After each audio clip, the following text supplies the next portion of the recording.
Uh-huh. Welcome in, chat. How are we doing? Welcome to Scuff Fridays. If you call us out on it, it means you're homophobic. How are we doing today, Azure? Scuff, look, remember, Pride was a riot, and if somebody's, throwing bricks, it might hit your electrical cables every once in a while. And I cannot be blamed for this. How are we doing, Azure?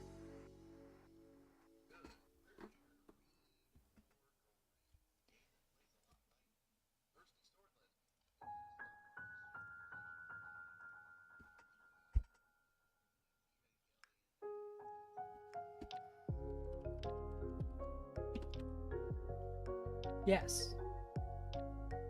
YouTube is working. We don't hear the Azure. That is important.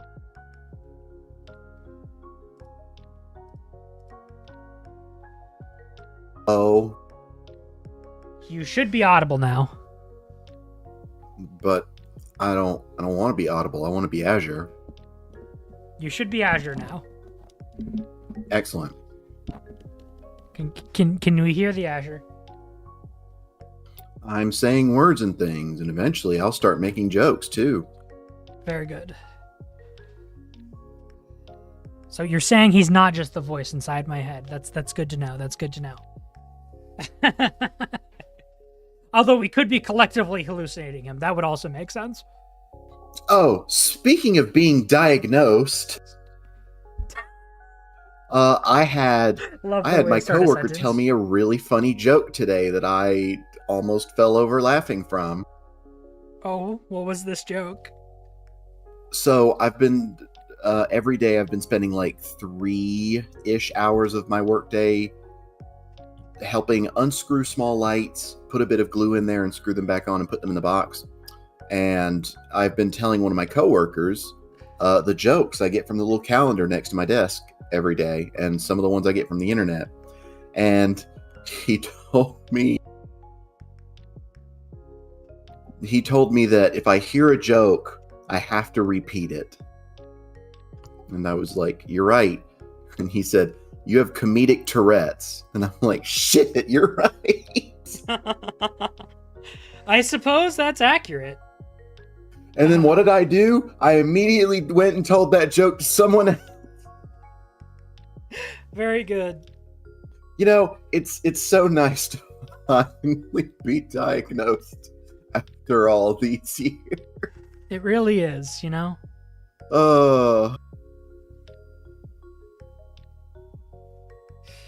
Incredible. 10 out of 10.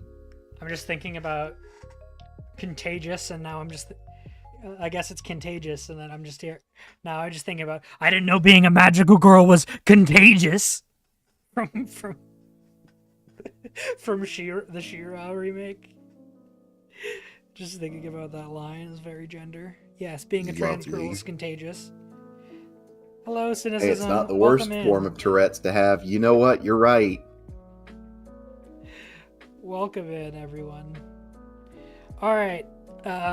It's not lethal, but it is deadly. Boo. You're welcome. So, Kat, where did we leave off with the reading in the last episode? I forgot. As far as I remember, we left off where the pain begins. So we're on page 1. No. Oh boy. Ha ha. Got him. But yeah, I'm all ready. We're on page 141. As I scoop off cat hair that is stuck to my shirt. He was rubbing all over my face. Yes, the Strain playbook. Nothing, it's not a playbook, it's just one of the mechanics of the game. Nothing like some he and pussy in your face, am I right, chat? Oh, Strain. For some reason I saw the big header and I thought it was another handler thing like Advocate. It is a handler thing, but it's a mechanic that everyone has. It's kind of like the... You know what I mean. It's similar to like when a countdown clock when we were playing Deployment Light. It's like, if we hit max Void Strain or Rebellion Strain or Budget Strain, bad things are going to happen. Because we all know how capitalism works. But yeah, I got my throat goo from a strange Chinese man. And I'm ready. My throat's been feeling much better since I've been taking the throat goo from the Chinese man. Been great.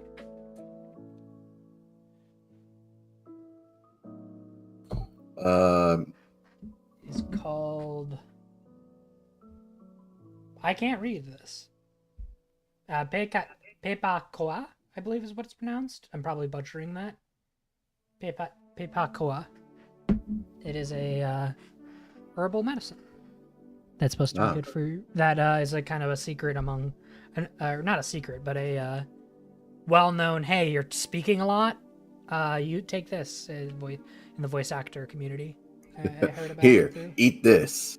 It'll make you feel better. And it legitimately is. If you talk a lot for your job, or it's genuinely really useful. But yeah. So, do you want to start off here, Azure? Your face is generally useful. Haha, got her. Got her. Damn. You got me.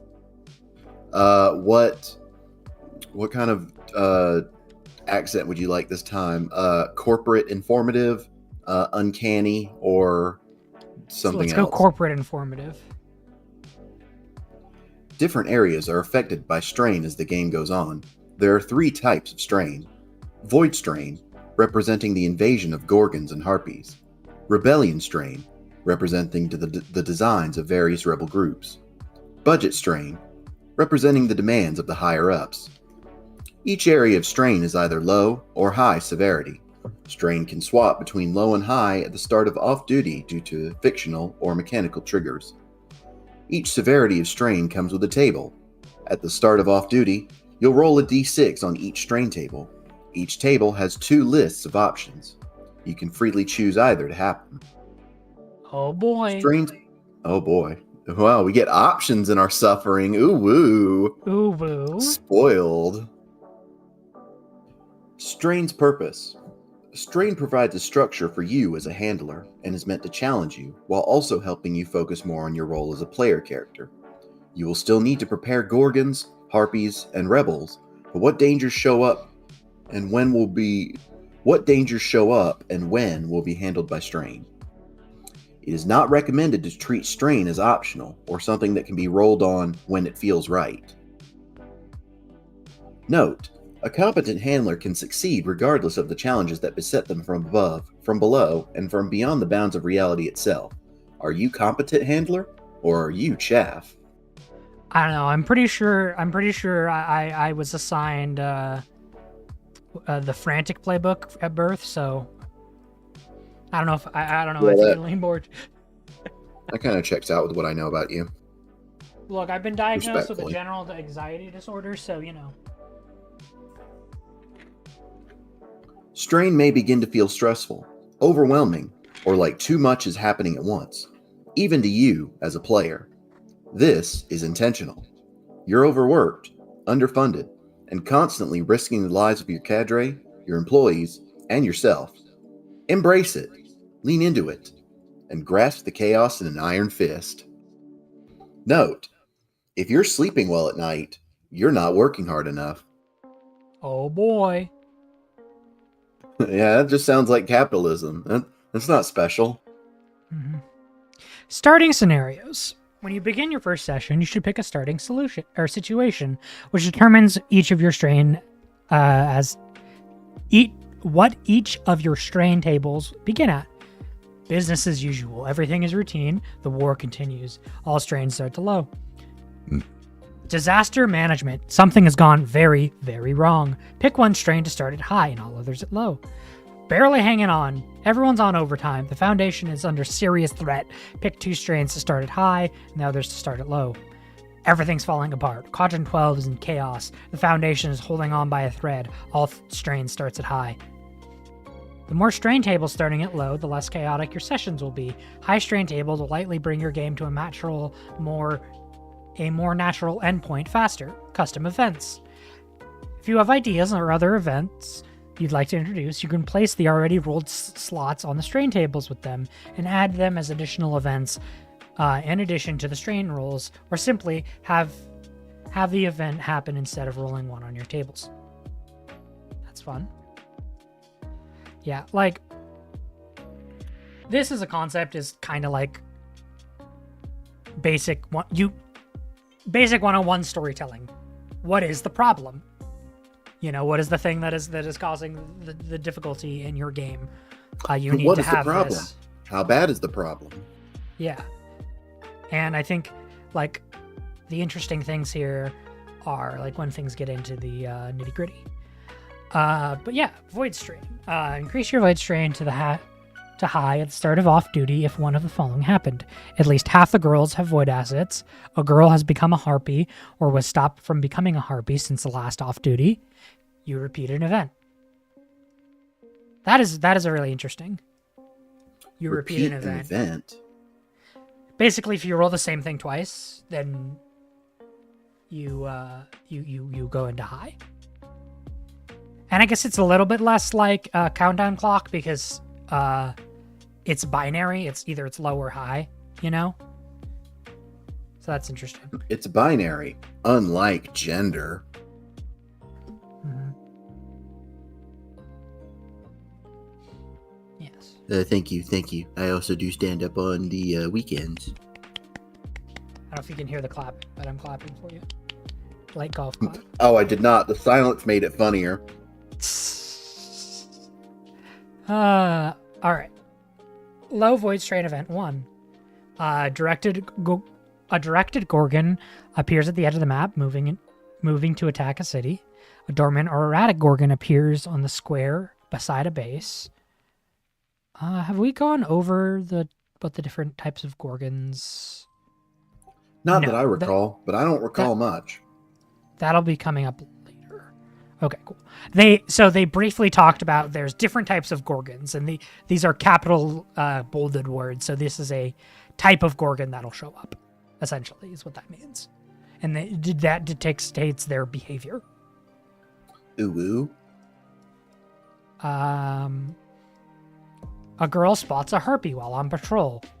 1d6, watching, laughing, singing, ready to flee, regrowing, preparing for attack. That's interesting. An aggressive Gorgon emerges into a city. If it successfully uses collateral damage twice, it will destroy the city, killing many of the residents. A single sprite class has snuck into a base. Pick an NPC that's already caught. It's already caught. Really curious what a sprite class is. Interesting. A directed Gorgon appears in orbit above a location. If not dealt with during the next mission, it'll obliterate the location. Interesting. So it's a meteor. Then event line 2. Pick a random girl. The next time it enters a frame, it must immediately dive deep with an additional +1 for each void asset it has. All is quiet for now. The Gorgon who appears will have a sprite class alongside it. Your cadre must make a public appearance in a city and satisfy the public's desire for normalcy or face moderate punishment and increase any strain track to high. That's kind of brutal, but I like it. A benevolent Gorgon gains and makes one of the following plays. Offer information in exchange for a favor. Take interest in a girl. It's so nice when your enemy Benevolent show interest in Gorgon you. becomes sapphic. Yeah. oh, sweetie, they were always sapphic. Sorry, more sapphic. Becomes less of a disaster and actually takes steps to do something about it. An NPC takes interest in the void. A girl will find them right after or right before their corruption. All girls are subject to a medical examination to check for void assets. The discovery of successfully hidden ones will lead to punishment. High void strain. Go ahead. High void strain. Decrease void strain to low at the start of off-duty if all of the following are true, or you repeat an event. No girls have void assets. All Gorgons on the map are dormant or benevolent. Rolling Tara a 1 says, on the... Huh? I'm really good at taking interest in girls. Same. It's really fun. I believe you. Rolling a 1 on the d6 will either result in a harpy attacks the base the girls are currently in. Pick a girl she is obsessed with. Or an NPC bond is revealed to be a benevolent or erratic doppelganger Gorgon.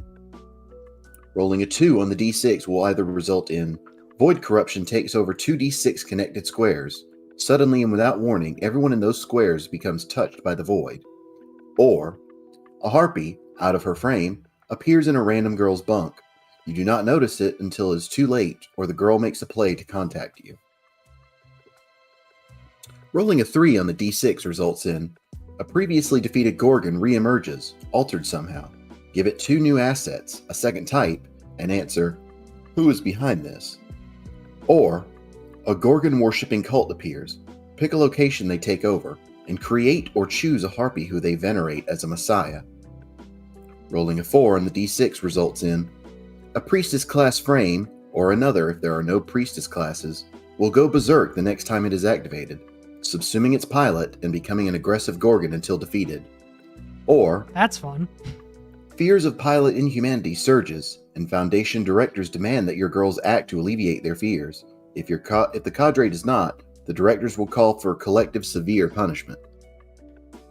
That's crazy, because to remind everyone, Lovely. severe punishments include execution, lobotomization, indefinite imprisonment, and link surgery removal.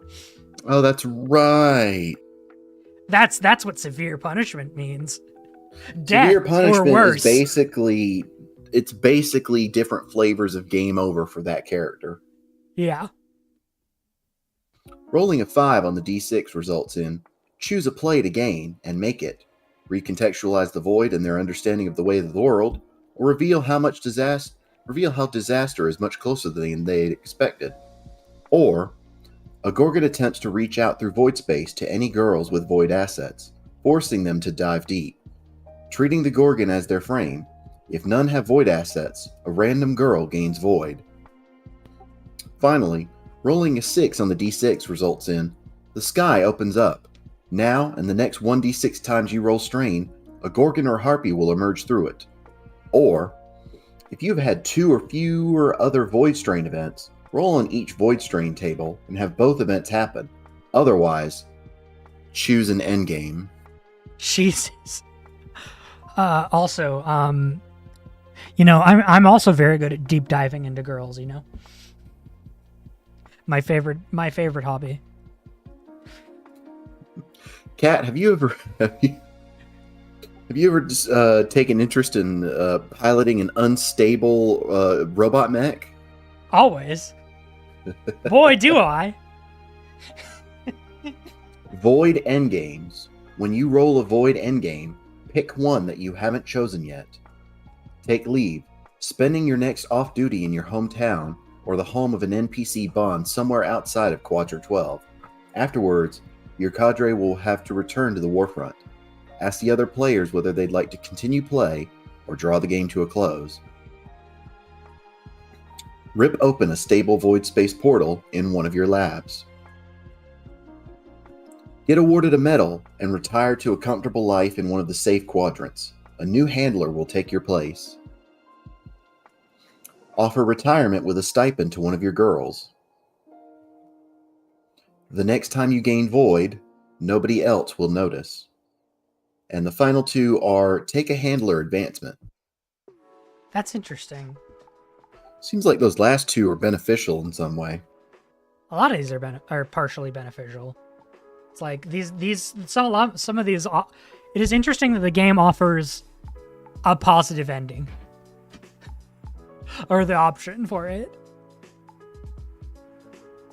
A good ending in my toxic Yuri game? Oh.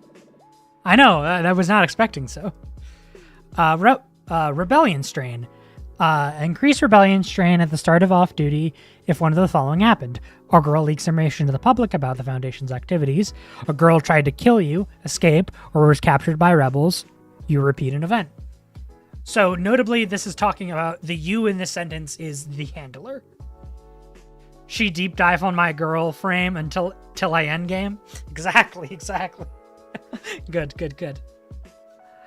Yeah, that seems pretty reasonable. A rebel group sets up in a city. They're keeping quiet for now, but the next NPC introduced from that city will be a secret member. Or your control slips. The next time a girl disobeys, it'll get +2 to the roll. That just sounds like Warframe art. Exactly. Very good. With the heirloom skins, everyone knows. Oh, absolutely. For 2, a rebel pilot makes a strafing pass near the base in its frame, or a random girl finds a bit of contraband smuggled into the base. It can add it as a girl asset if it wants, and you won't notice. There's a protest in a nearby city. The director demands that you deal with it, ideally without completely destroying the Foundation's reputation. Or, the information about the treatment of your cadre leaks online. You must kill the perpetrators or the higher-ups will demand you make a public apology. 4. A rebel handler radios you to taunt you off screen. Name them, give yourself a tag, and punish the next girl you interact with. That's amazing. Just peak pissed off, and so you use your power to punish somebody. That's perfect. This just sounds like capitalism, the game. Mm-hmm. A prisoner breaks out, making an escape attempt. If your girls don't deal with them, increase rebellion strain. A rebel pilot, number 5. The rebel pilot launches a surprise attack during their next mission, aiming to capture one of your girls. A girl finds a way to regularly contact an NPC from a nearby city without your knowledge. Ask which girl and how it gets through to them.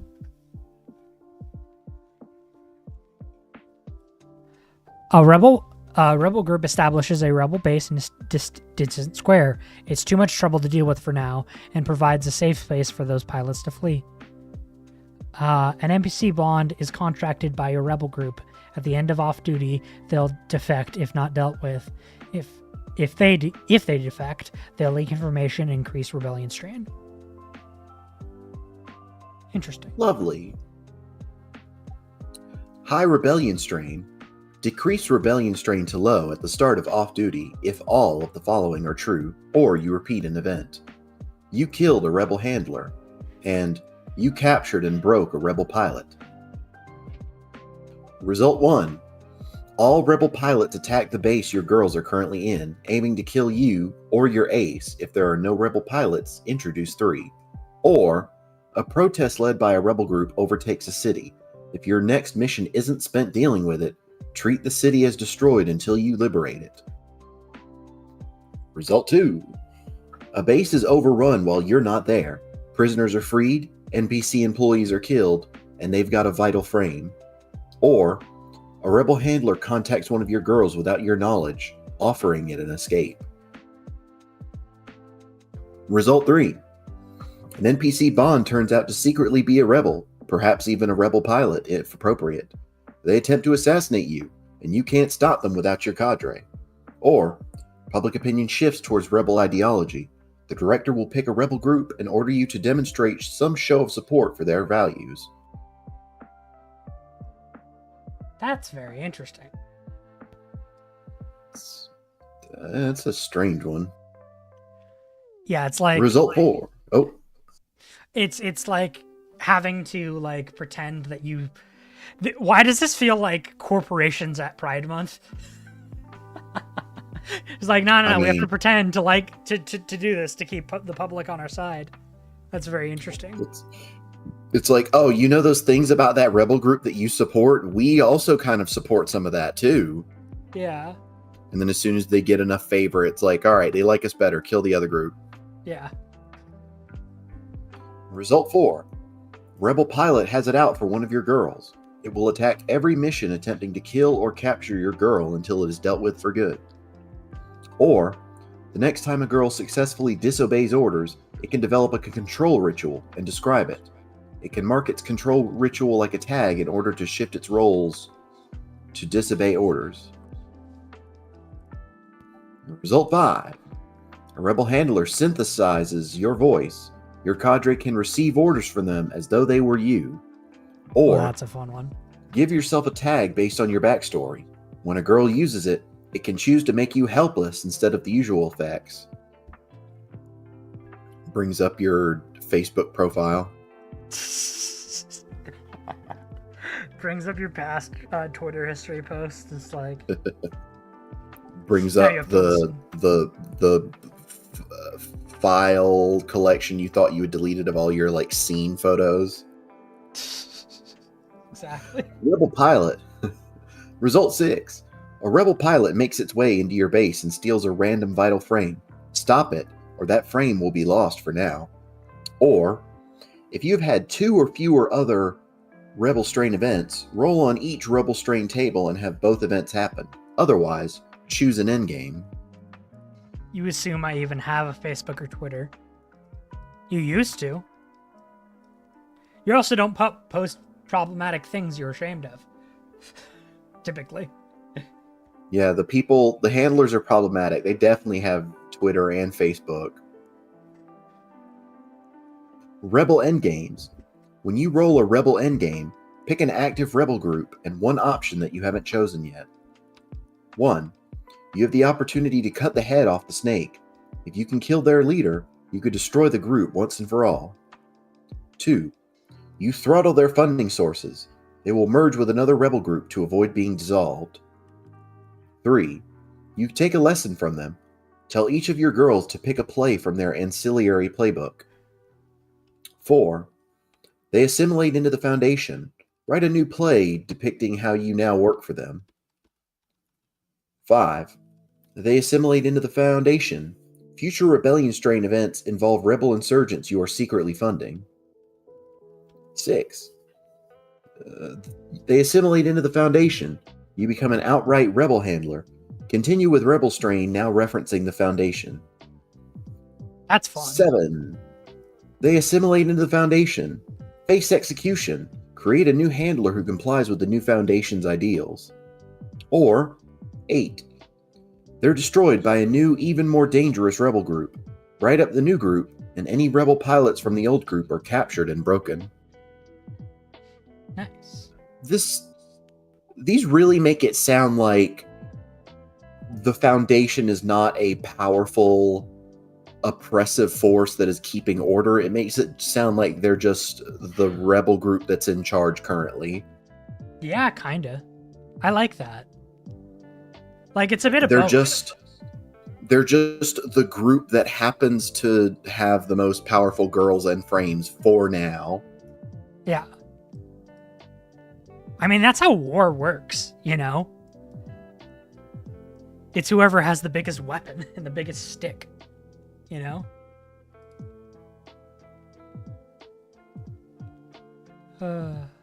It's almost like states are a societal fiction. You're right. Mhm. Budget strain. Increase budget strain to high at the start of off-duty if one of the following has happened. A city, base, or major structure was destroyed. A girl died or faced severe punishment. Because, you know, that shit's expensive. A frame needed to have all of its assets repaired. Or all frames needed an asset repaired. You repeat an event. Oh no, your girls have to do a calendar.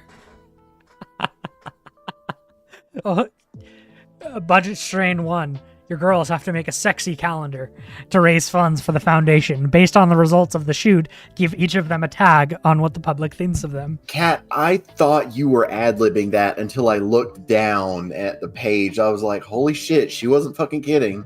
No, you have to make a sexy calendar. You have to make... I was like, that cat, she's so silly. I'm like, hold on. Something imaginary lines. Exactly. something sexy calendar. Yeah.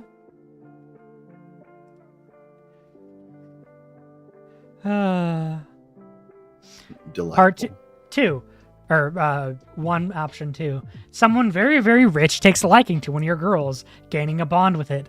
Each time they see evidence of punishments during visits, they'll give you a tag. Oh, that's very fun. Why are you punishing my favorite thing? Well, gotta raise money, put on the maid outfit. Exactly. Gun to your head, put on the maid outfit. We need to make money. Exactly. God, exactly. I don't know why. All I thought was put on the outfit, Shinji. Or yeah, put on the maid outfit, Shinji. Girls will have to do it. I don't know what this game is. I thought it was basically thirsty sword lesbians in a toxic relationship with Lancer and Evangelion, but now I'm realizing that was pretty spot on. Yeah, exactly. Cynicism. If your body is so modded that you have no commercial sex appeal, do you get exempt from the calendar shoot? No, you don't. You get on the front page. We all know. There's always at least that one. You cynicism. You regret to understand the depths of depravity of the human mind. You looking less human is a turn on for a lot of people. I know that I have poor memory, but that's not a factor here. I recall several separate instances where people made a character and were like, we didn't expect anyone to find this character sexy or appealing, and there's a fan group specifically for that character, and it's like, what is us at Tony? Like what's up with y'all? Is this a cry for help? Us at Tony for VTM. just this disheveled man with and then he cares for his hairless. Massive spoilers. I'd say we'll put a pin in this and circle back to it, but I really don't want to. So let's just put a pin in it and throw it in the trash. Put a pin in it. Attach that pin to a cinder block. Throw it into the ocean. Yes. I don't know how some of y'all. I don't know how people found Tony sexy. I thought I was. I don't find Tony sexy. There's a certain cadre of person who's into pathetic men who do. Oh, I know.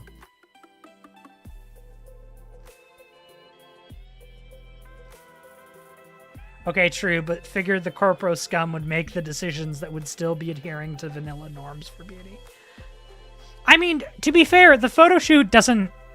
It isn't... I love how this is the one we're spending the most time on. It's very funny. The photo shoot doesn't inherently have to be sexual. It just has to, like... It could be, like, you're meant to be it's just, scary. What does the public think of them? But yeah, they could do... It's like, all right... Find the most appealing things we have, I guess, and then for the rest of them, we'll just put them in a different calendar. There's always someone who wants to buy that one. Yeah, like there's lots of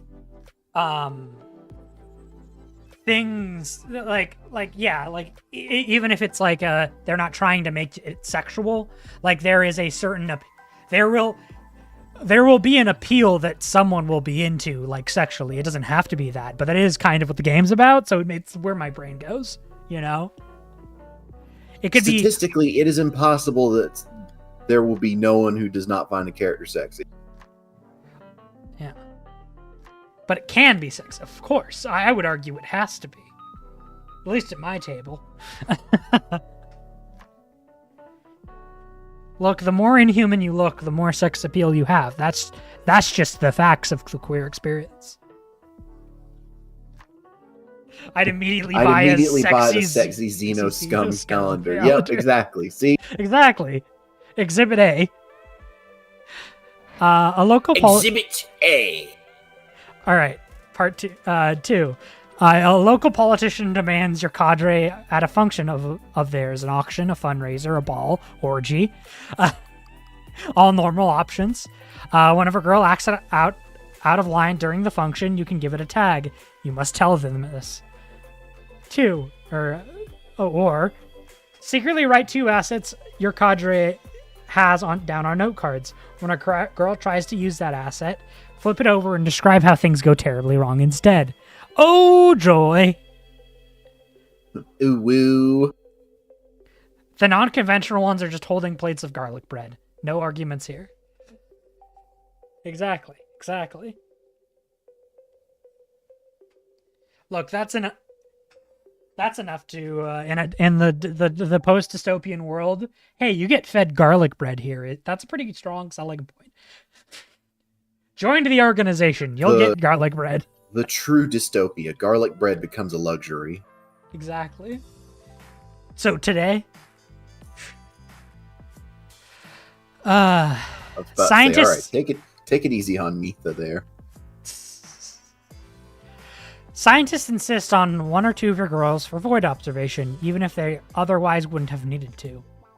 Or, you miss a supply shipment. Give a random girl -2 to go off-duty roll and describe what resource is missing. Garlic bread. Your shipment of garlic bread did not come in. You have -2 to your off-duty roll. The dystopia would be people loving garlic bread but not knowing what garlic is. Scream crying. Yeah, we know, Mitha. We know. I love how Mitha's just like, hey, let's play a more lighthearted game next, and we play the toxic Yuri war crime thing where it's so dystopian that garlic bread has become a rare resource. Exactly. I feel like that's just Mitha's personal nightmare at this point. Your cadre is assigned for cleanup duty at the location of the past mission. Set it up as a scene, or a random one of them gains void from exposure. After the next or current mission, only 1 frame and 1 girl asset will be paired for each girl. Further repairs can be bought with permissions. A higher up comes to visit. Add them as an NPC and a girl offends them. They'll demand reparations. Or, bunk reassignment. All girls must now share their room with 1 other girl. Deepen the bonds of the girls who share rooms. I was about to say, I'm sure that won't lead to any wacky situations. Yeah. Yes, you said that they after were vampires, roommates. And they were roommates. History will call them roommates, best friends, colleagues. A politician is making too much noise towards the undesirable political ends. Get your cadre to assassinate them. Or, an NPC bond gets fired. Change their type to match. Ooh. High budget strain. High budget strain. Decrease budget strain to low at the start of off-duty if all of the following are true, or you repeat an event. You successfully completed your last mission with no frames destroyed, deaths, or severe infrastructure damage. You inflicted moderate punishment on a girl who's been contributing to your strained budget. Stop eating all the garlic bread. Hits you with a whip. Stop Quit eating hogging all the HRT.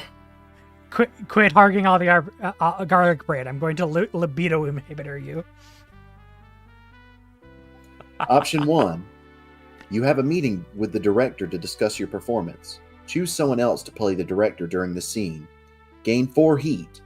Remember that you can only use girl plays around the director.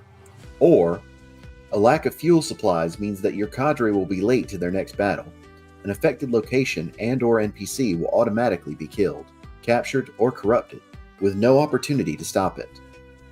I really like you remember you can only use girl plays around the director line, because it's very much like, nah, you're just another worker. You know, 9 times out of 10 you're this boss who gets control over these people and has like this absolute authority, but when your boss shows up, you're just another girl. You're just another worker who has answers. It's the hierarchy. Yeah, the hierarchy of it all is very good. That's a perfect way to apply that. Option 2. Your next mission must be to capture and convert a harpy or rebel pilot to be a member of your cadre. Or, supply line delays. You and each girl gain a tag along the lines of hungry, unmedicated, or sober. Oh no.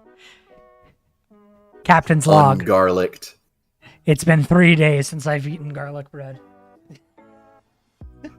You have gained a new tag, Garlicant. Option 3.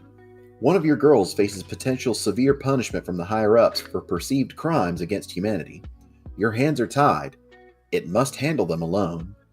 Or, the Foundation's enemies place sanctions on them. Define another major political faction, note where they have power on the map, and what problems they're causing. Option 4. The public must be distracted by bloody entertainment. You must televise 2 of your girls fighting each other during off-duty, ideally in their frames. Oh, because that'll help with the budget. Yeah, exactly. Or, create a pilot candidate and give the playbook to an existing NPC. Assign one of your girls to assess them, and work with the table to define the candidacy process. Option 5. A city falls into anarchy. It counts as destroyed until you get your citizens in line. Or, your boss tries to frame you by sending a Foundation pilot to kill you, kill one of your girls, or destroy a base. Option 6. The higher-ups demand you put one of your vital frames into storage until you successfully reduce your budget. They'll give you tags and eventually fire you if you disobey. Or, if you've had 2 or fewer other budget strain events, roll on each budget strain table and have both events happen. Otherwise, choose an endgame. Hi, Sam. What? Welcome in. Yeah. Budget endgames. When you roll a budget endgame, and one option that you haven't chosen yet, face war crime trials. You will be executed if your cadre doesn't save you. You're demoted to girl. Another player takes over as the handler. Oh, joy. City, base, or location falls to ruin. Every girl must remove a frame and girl asset due to an inability to maintain them. The girl gives you a tag, which is not removed when used. From now on, whenever the girls go off duty, they can collectively give you a tag.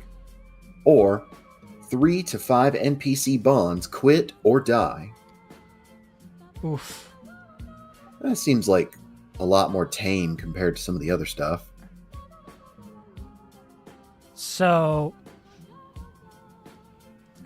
slightly going back, one of your girls faces severe punishment for the higher-ups for their perceived crimes against humanity. It's very interesting because they're not considered humans, you know? Like, that's another layer on top of that is like, you're no longer human. We will try you as for crimes against humanity. That's like...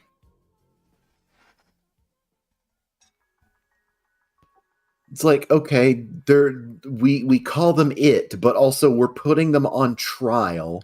That's like... That's like sentencing a mosquito to death. Mm-hmm. It's for grand cannibalism or something. It's the perfect dichotomy of like, this is what we say, but the way that our actions have to be handled because of other things. That it's like, we know these are people, even if we don't say they are, you know? There are ways and systems in place that... Pretending that these people aren't human allows us to treat them worse without feeling bad about it. Yeah, more like a screwdriver, yeah. You're only human when you have the legal meat shield for... You have to be a legal meat shield for us.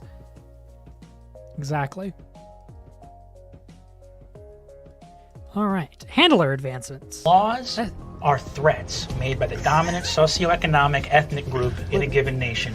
It's just a promise of violence that's enacted, and police are basically an occupying army. You know what I mean? By the dominant socioeconomic class. Exactly. See? We all agree. Handler advancements. Your girls aren't the only ones in the Foundation provides. Your girls aren't the only ones who the Foundation provides for. Once per session, when you accomplish one of the following, mark it off and take an advancement. Capture or convert a rebel or harpy. Hold successful public relations event with your cadre. Or have a girl starting identity be completely replaced with the ones useful to you. That's fun. Get mold these bitches. That's yes? all I have to say about that. Huh. What? Just that last one was definitely a step up. What? Has your boss never tried to change completely who you are as a person to make you more successfully useful for the company? No, I can't say that that's ever happened. Oh, weird. You must have some good bosses. All right. I wouldn't go that far. This is true. Your handler playbook will give you additional ways to gain advancements. Handler advances come in 3 categories: cadre, quadrant, and tech. You can also use handler advancements to rebuild a location, build a new location, get an additional 1 to 2 permissions for any one of your girls, make an alteration to the base, request a new girl from command, take a play from a different handler playbook, swap your handler playbook, keeping 1 advancement or play, retire, bringing in a new handler played by you or someone else. Cadre advancements. This first one's certainly something. Starting off strong. Bomb collar. Your cadre all have bomb collars to prevent rebellious behavior. The fact that they have a bomb collar can be used against them like a tag, but it cannot be embraced or rejected. When you trigger a girl's bomb collar, it must deep dive or find some other way to survive, or it dies. Do you want to read the next one? This is certainly a game that we've chosen. What? This is great. I love how it goes from bomb collar to cute uniforms. Yeah, the two genders, bomb collars and cute uniforms.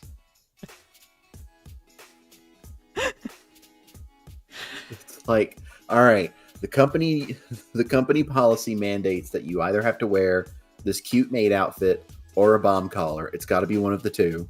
Yeah, preferably both.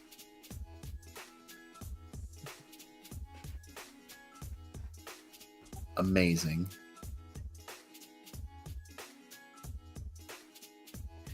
All right. When you dress up in a cute uniform, lower. When you. Oh. What did I just do? Oop. There we are. Oh. All right.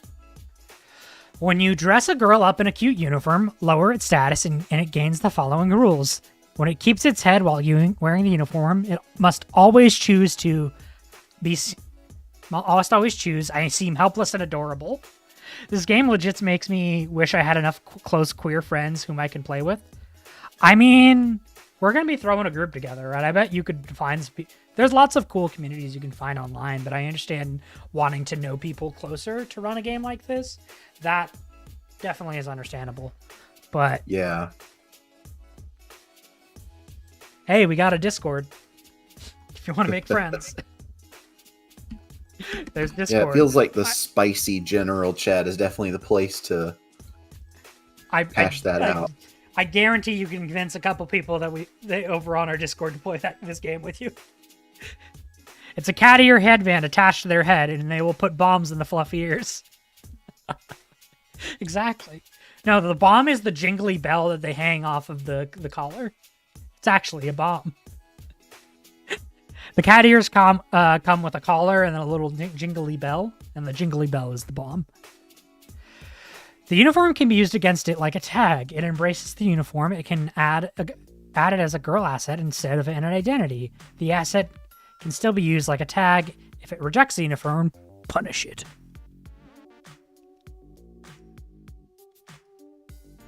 All right, your turn, Azure. Gender designation request. Choose a legal gender for any number of girls in your cadre.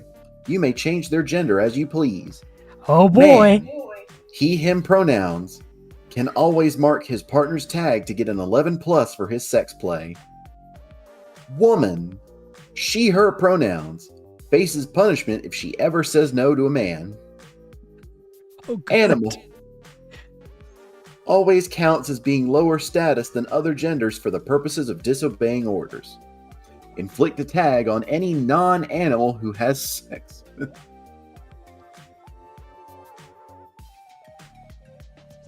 Would still wear Tara. Cadre marriage. What? What was that? Intra-cadre marriage. When you tell a pair of When you tell a pair of girls that they're partners now, deep in their bond, and they now use all of the following rules. They share a single status.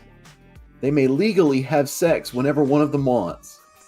They may no longer flirt with anyone else and will face punishment if caught. One of them gains all permissions for both and chooses how they are spent. The other takes all punishments for both. You choose. Oh, good. I love how it's literally just the handler holding the two little dolls of the girls and being like, making them kiss.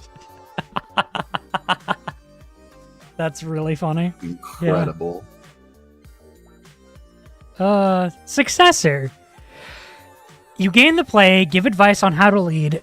Whenever a girl does one of the following, you may give it a gold star. You can remove the gold stars at any time for any reason. Oh boy, gold stars. I know. You know how many puppy girls want them fucking gold stars? Me, I'm the puppy girl. I'm the cat girl that wants the gold star.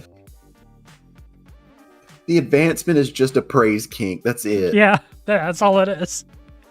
Kill an enemy while being the ace. Stop another girl from committing treason. Eagerly internalized your lessons to your eyes. Oh shit. Here we go again. When it gets 3 stars, give an additional permission and promote it to ace if it wasn't already. 5 gold stars. Offer it a spot as a junior handler. It may pick a handler playbook and gain those rules, but it cannot make base handler plays and otherwise still uses girl rules. Other handlers or other girls can no longer gain gold stars. 8 gold stars. It is no longer in the girl status system, counting always below you and above the ace. Oh, okay, yeah. It is no longer in the girl status system, counting always below you and always above the ace, and picks 2 base handler plays it can make. 10 gold stars. It uses the full handler rules, undergo link removal surgery, and removing all girl rules. It can now pick new legal pronouns and a name. Oh, good. Why do I picture that as just the girl gets 10 stars and the handlers forgot that was what they promised, so it's just like a little congratulations ceremony, and now they're like a legal person. Yeah.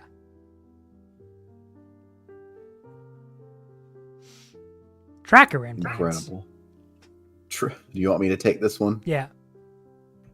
Tracker implants. Secretly pick a part of each girl's body and implant a tracker in them. As long as they have a tracker in them, you gain the following benefits. You always know where they are. Gain the handler plays, intercept them, and play voyeur to a private moment. You'll know if the tracker is removed or if they gain void in that body part. Oh boy. Lovely.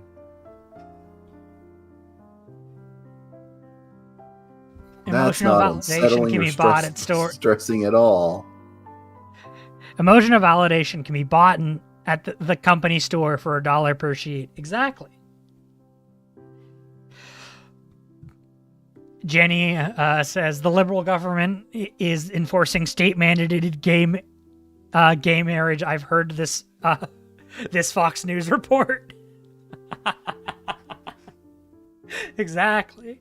That's funny. That's fucking hilarious. Quadrant advancements. Advancements relating to the Foundation as an entity or the various other foundations demanding your attention, adding tools to influence the broader scope of the world. Containment zone. When you quarantine an area, pick at least 2 of the squares in size. In size? That's probably inside. It becomes Gorgon territory. Each time you quarantine an area, pick 2 rules. Reduce void strain until the quarantine is broken. Any Gorgons within that area become dormant. Any rebel groups within the area will be destroyed and replaced by a harpy. You can set up a protected field of study location within the area. Assign an NPC to manage it. Gain the handler play. Warp an area with containment zone in ways that can invite investigation. We added tracking device to your SRS. Exactly. It's always very important to have a politician bribery fund, don't you think, Azure? Well, legally, I wouldn't know how to respond to that, but I mean, I like money. What are you talking about? It's Is my perfectly legal legal to stance bribe on your- that? What are you talking about? It's perfectly legal to bribe your politicians. It's called being a what the fuck are they called? The I'll take your word for it, Kat. called like Super PACs or whatever. yeah, the super PACs and like the people that go around and taking politicians out on like fancy dinners. Yeah, lobbyists. Oh yeah. There's the lobbying. It's very funny that this is kind of off topic, but it's very funny how my very Republican dad's like, we need to get liberal lobbying. And it's like, and you think that would be good for your cause? The things that you believe. You do realize that almost all of the lobbying comes from your side, right? Right? It's like, you're aware of this, right? Right? Right? It's like, don't get me wrong, we agree on that. Lobbying should be illegal. But, you know. Name at least one politician for each city. Have a cadre assigned to each of them and one of the following spheres of influence until all the spheres of influence have been filled. Write each of them as NPC bonds. Healthcare, human right and dignity, public broadcasting, transportation, war against, and war for. Whenever your cadre aids a politician in one of their spheres of influence, take a string on them. You can cash out these strings to spend 3 to reduce budget strain to low, have them take the brunt of a consequence of you or your cadre's actions, inflict a tag on an NPC.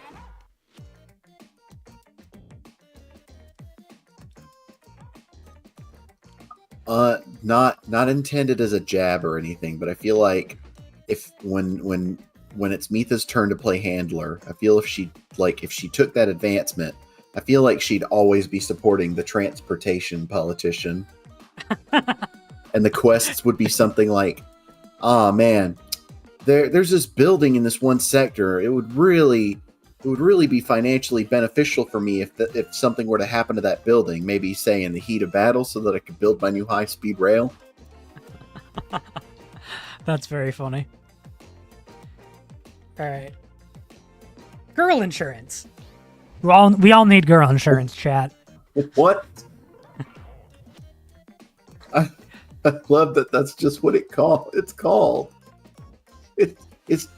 That's it, isn't it? It's just girl insurance. That's it. Yeah. The next time a girl dies, don't increase budget strain. If it was high, reduce it. Then lose this advancement.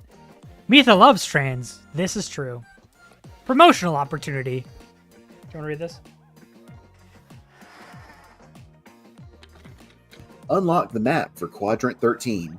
If you can arrange the downfall of its handler, you can take over the quadrant and take responsibility for it. Quadrant 13 currently has, pick 3 of the following options: a useful location, a mysterious location, a well-defended base, 2 cities, or a competent and loyal set of personnel. But it also has, pick 2 options: a new rebel faction, a dormant Gorgon in Gorgon territory, an erratic Gorgon wandering the wilderness, 8 spaces of Gorgon territory. It's free real estate. Or an active harpy. You know it. You love it. It's called Reign of Terror. When you execute a prisoner, choose 1. Reduce rebellion strain to low. Cause the rebel group the prisoner belonged to become underfunded. The fact that they are underfunded can be used as a tag against the enemy pilots. Inflict a tag on one of your girls or a rebel handler. We love executing prisoners. Tech advancements. Advancements representing gear developed by R&D or acquired from other quadrants, adding options to your personal arsenal. A-bomb. When you drop a nuclear weapon, destroy all structures and kill all NPCs, sprite classes, and girls outside their frames in a 3x3 square area of Quadrant 12. Damage 2 assets in all frames and Gorgons. Increase budget and rebellion strain to high, and choose 2. Any girl whose frames are fully damaged won't die from radiation if they eject. Expose the core of all Gorgons or Harpies in the area. The fallout isn't too bad and the area will be usable again after the next time you go off duty. Rebellion strain does not increase. Or, budget strain is not increased if the bomb leads to a successful mission. That is... I was about to say that is really something, and then I just happened to glance the title of the next one. Deep brain spikes? Yeah. I love when she puts brain spikes in my brain.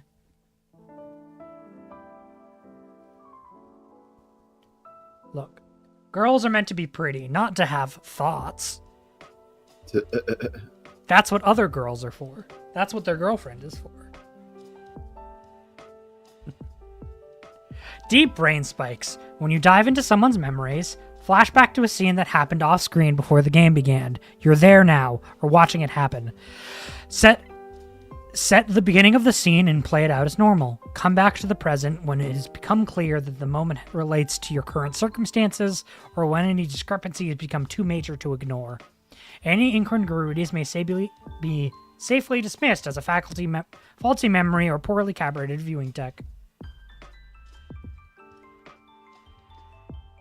Hidden sidearm. When you reveal that you have a gun beneath your coat, choose 1. Turn the tables on anyone else in the scene, rendering them helpless. Shoot them immediately, killing them. Make someone pause long enough to give them a chance to reconsider. If they don't, shoot them. That's a fun little thing. Lovely. Good.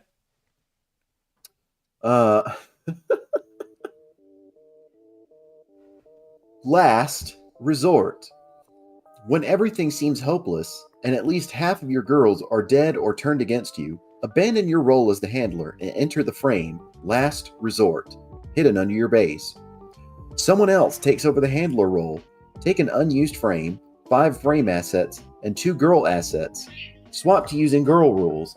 If the higher-ups learn you've linked, you cannot go back to being the handler. Note, whoever takes over from you probably shouldn't make a handler character yet, and should wait to see if you are incompetent enough to get caught. Well, that's a nice note to include. Secretary. Promote an NPC, or create a new one, to be your personal secretary, AM, military, clone, or just plain competent. Your secretary has the following plays, which you can make through them as handler plays. Speak with the handler's full authority. Hold someone about to go after you at gunpoint. Appear where you're most needed. Or demonstrate unflinching competence. That's fun. Ship base. Pick one of your bases. It can fly and fast, and it's armored. If it would be destroyed and said it becomes no longer armored until the next time you go off duty. When you ram a threat with your flying base, roll +2. If your cadre has created an opportunity for you, +4. If you damage armored otherwise, blah, blah, blah, blah. Roll +2 if your cadre created an opportunity for you, +4 if you damage armored, and +0 otherwise. Okay. On an 8 to 10, you strike at the perfect moment. Expose its core, and it's pinned until it deals with you. On 11+, your ship is blazingly fast. As an 8 to 10, except it also damages an asset, and damage armored, or the ship is destroyed. On a 7 or minus, the threat sees you coming, lashes out, damaging armored, making a play against your cadre. That's fun. I love how the next page is literally just supply drop, and that was all they fit on here. Once permission, you may repair a girl's asset or drop it in a customary temporary frame asset. Oh boy, Gorgons, the fun chapter. Don't look. Don't listen.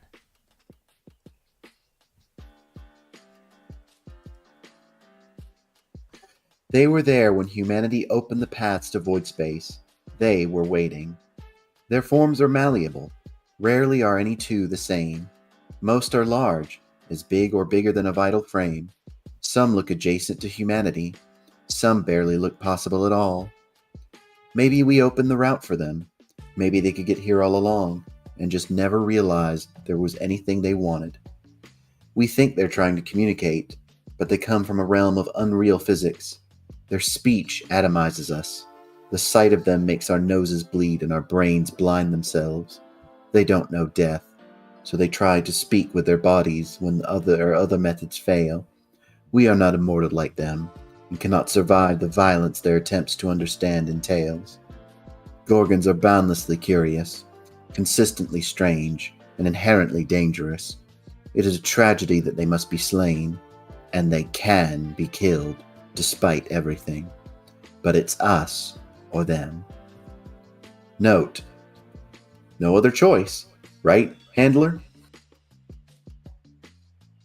Just hit their cores. Each one is about the size of a person, somewhere inside them. That's all you gotta do. Okay. Delightful. So, we are about at an ad break here, so we're going to run an ad, Twitch makes us run ads. Please, everyone get up, stretch, and get some water, use a bio break, whatever you need. But we will be back in 3 to 5. Bye-bye. Doo-woo. Ew. Oh, well.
Welcome back. Hello, everyone. Hello, crawlers. Oh, wait, hang on. Wrong IP. Hello, ladies and gentlemen, freaks and geeks. Guys, gals, and non-binary pals. Yeah. Yeah, that's better. Mm-hmm. Gorgon That one plays. can't get me sued. All Gorgons can make the play attack, collateral damage, and warp, along with their sex plays. Yes, Gorgons have sex plays, obviously. I'm sorry. Gorgons get what? Yeah, they get sex plays. Why wouldn't they? Well... Don't there you want was to have that sex boy with the that Shinji terrifying... liked. Alright, I guess it checks out. Don't you want to have sex with those terrifying monsters? Don't you want to be a cult leader? All I could think of is be not afraid. Ma'am, this is the sexiest moment of my life. In my life. Yeah. That exact meme is exactly what's going on in this entire game. Don't you want to be a cult leader? Leader? Since the death of God, there's been a vacancy. Now we can see. You could fill that vacancy. This game just gets stranger and stranger. You know what they say, what it doesn't kill you makes you stranger. Do you like my Thought you were Joker reading from impression? the book for a moment. I mean, yeah, kinda. Different kind of Gorgon am. classes and types have additional plays. Typically, a Gorgon should make a play after every 1 to 2 times a girl acts. Gorgons can only be defeated when their core is exposed and destroyed. Note, a Gorgon's core can be exposed through an all-out assault, but it makes sense. But if it makes sense within the conversation, other plays could expose it as well. The core can only be destroyed, however, by go for the core. I feel circling back to the girl calendar. Yeah. Why do I feel like there's a play for just like making footage of just weird looking Gorgons in poses, and they just call it like... Yeah, I'm waiting. I can't think of a second E word, but like exposed and irregular. Aroused or and something. exposed. No, that's an A, but whatever. Attack. When a Gorgon attack, say what asset it's using to attack. The girl it's attacking will have to make a play to fight back or avoid it or damage an asset. If the Gorgon is instead attacking an NPC, it will kill them.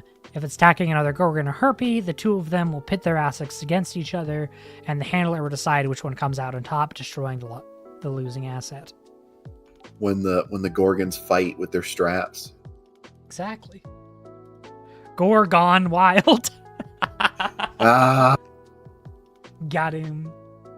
Thank you, Tara. Thank you. You're funnier than me. Damn. Sorry, Azure. Gotta keep your game up. Keep up with us. Uh, That's why we're talking about practice. People always tell me, keep my money up, not my funny up. Man, I can't keep either of those things up. All right, you go.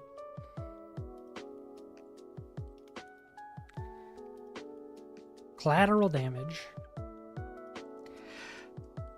When a Gorgon lashes out at the environment, say what asset it's using and cause its destruction, then choose 1 or 2. Put civilians in danger.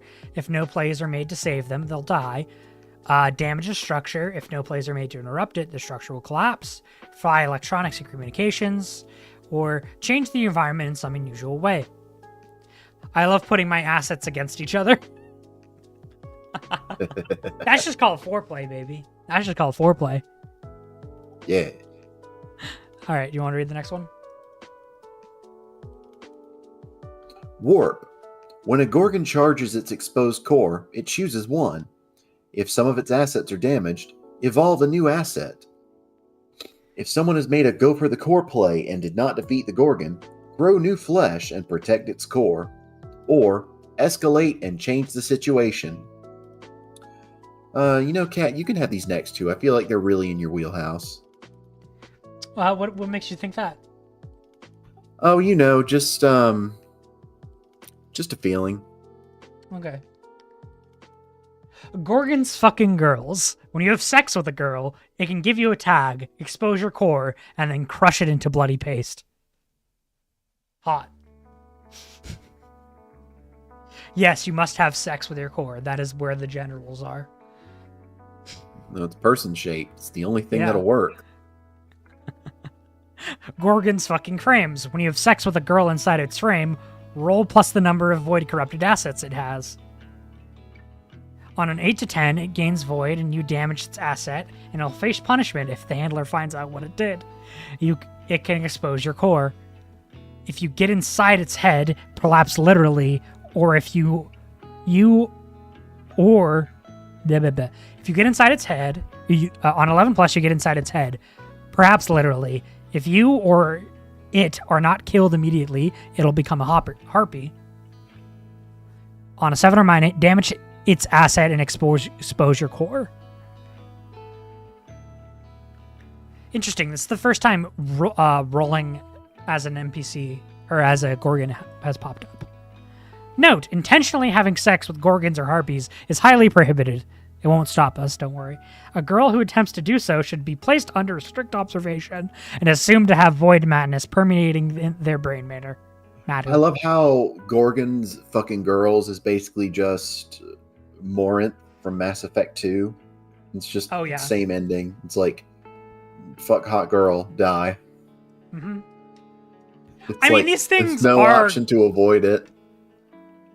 Look, getting fucked by, whatever the fuck they have is going to open you up quite literally. Quite. Damn, I guess everyone has void madness. You're not wrong. I think in our chat they do. Exposing a core. You wanna go? To set up how a Gorgon core must be exposed, decide on both of the following. 1 to 2 assets that must be damaged, and a state of weakness they must reach within the conversation. A state of weakness can be determined by picking 2 to 4 options from engaging the enemy, which must happen, they must be pinned down, and you must get behind them, or you must hunker down and lure them out while someone plans a surprise attack. It's also how to get an introverted girl out of the house. Yeah. That's just called foreplay for someone for an introverted girl. You can only invite your introverted friend out if they are pinned down and someone is behind them, or if they're lured out while someone plans a surprise trip. Yeah, exactly. There you go. Picking a specific risky action that must be taken. The Gorgon can only be struck mid-attack. You must dip into a lava flow to get to it. It is very, very far away and the ground is a mire. It will only respond to being flirted with, etc. Part of your job as the handler is to communicate what you know, which assets must be taken out, and what must happen within the conversation. Note, sometimes you may not reasonably know how to defeat a Gorgon, and if that's the case, your girls can still figure it out by checking their sensors. Jenny says, what's the point of having fun as space adventures if you're not going to take the time to be a monster fucker? Exactly. You know what? That's fair. It's Doctor Who, the Harkness test, I think. Is that Doctor Who, or is that... I think it's Doctor Who. Anyway, whatever. If you told me it was Doctor Who, I'd believe you. I don't know what it is, but I think it's Doctor Who. I'm not a Doctor Who fan. Not that I'm against it, I just haven't watched it. Because here's the thing. Fiction is fiction. This game very explicitly has non-consensual elements. I don't really care if the Gorgon can or cannot consent. We're inside of a fictional space where we're playing fiction. It doesn't matter, So when you're writing your fiction, you don't need to abide by the Harkness test. However, if we're talking about a actual reality where monsters are real and we can have sex with them, yes, you would want to apply the Harkness test. Thank you, Nexu. I forgot the joke I was going to make. Carry on. Yeah, I'm just saying, like, I wouldn't worry about, this is a pet peeve of mine occasionally, is like when people are like too worried about just like in their fictional setting, can the monster consent? It's like, I mean, look, if that's the story, if you don't want to write a story with non-con elements, yeah, make sure your monster can consent. But it doesn't actually matter, and sometimes it's hotter that way, at least for some of us. I remember the joke. Okay, go ahead. You said fiction is fiction, but for some people, fiction is friction. Yes, this is correct. But yeah, so also another thing that I really like about this game is oftentimes as the handler, you are allowed as the handler to be like, it's not just a puzzle they have to solve. It's, oh yeah, here's how we take down the monster. This is what we know about it. It's this thing and this thing. Its weaknesses is doing this. And then your team has to execute that. But you still have to execute it and roll it, and that's really interesting. But there's also options for, I don't know. And it makes I think it makes the handler feel very, like, active in the scene. And it's like, yeah, they're the person behind the scene. They're on the phone. They're talking in your ear. They're like, now, plan the attack. You know, that kind of thing. I think it's very cool. Do the thing. Yeah. Frame cores. Frame cores are tough to expose due to superior foundation tech and the bastardization versions copied by rebels. A frame's core becomes exposed when any of the two following are true, or if the pilot willingly exposes its core. The enemy can mark one of the pilot's tags. The enemy has an intense bond with the pilot. All the pilot's girl assets are damaged.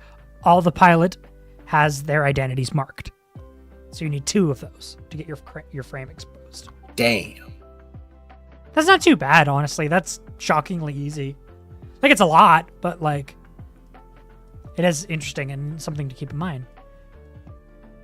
Ah, yes. Now we get into classes. Its weak spot is somewhere within its genital area. The male pilots have so far been unsuccessful at hitting it, so we need to bring in the girl. Yeah, no, that's why, canonically, that's why all of the pilots are lesbians, is because none of the men have been able to find the monster's core, aka their clit. Oh, that's a +2 for me. That's very good. Oh my god. Y'all keep being funnier than me. It's gonna put me out of a job. Yeah. No, it's very good. Alright, so the classes are aggressive, dormant, erratic, directed, sprite, and benevolent. Class 1. Aggressive. Attacks indiscriminately. Appearance. Claws. Psychic waves. Big teeth. Gotta love big teeth. More teeth just means bigger smiles, right? Right, Azure? Sure, cat. Assets. 6. Uniques, plays, and rules. If it damages all frame assets, it may also immediately damage a girl asset. Introduce it by killing an NPC. Didn't say more teeth, just big teeth. Same logic. Bigger the teeth. Hey, if the teeth are bigger, that's like spatially more teeth, you know? Than average. The bigger and more teeth you have, the more monster fuckery it is. Exactly.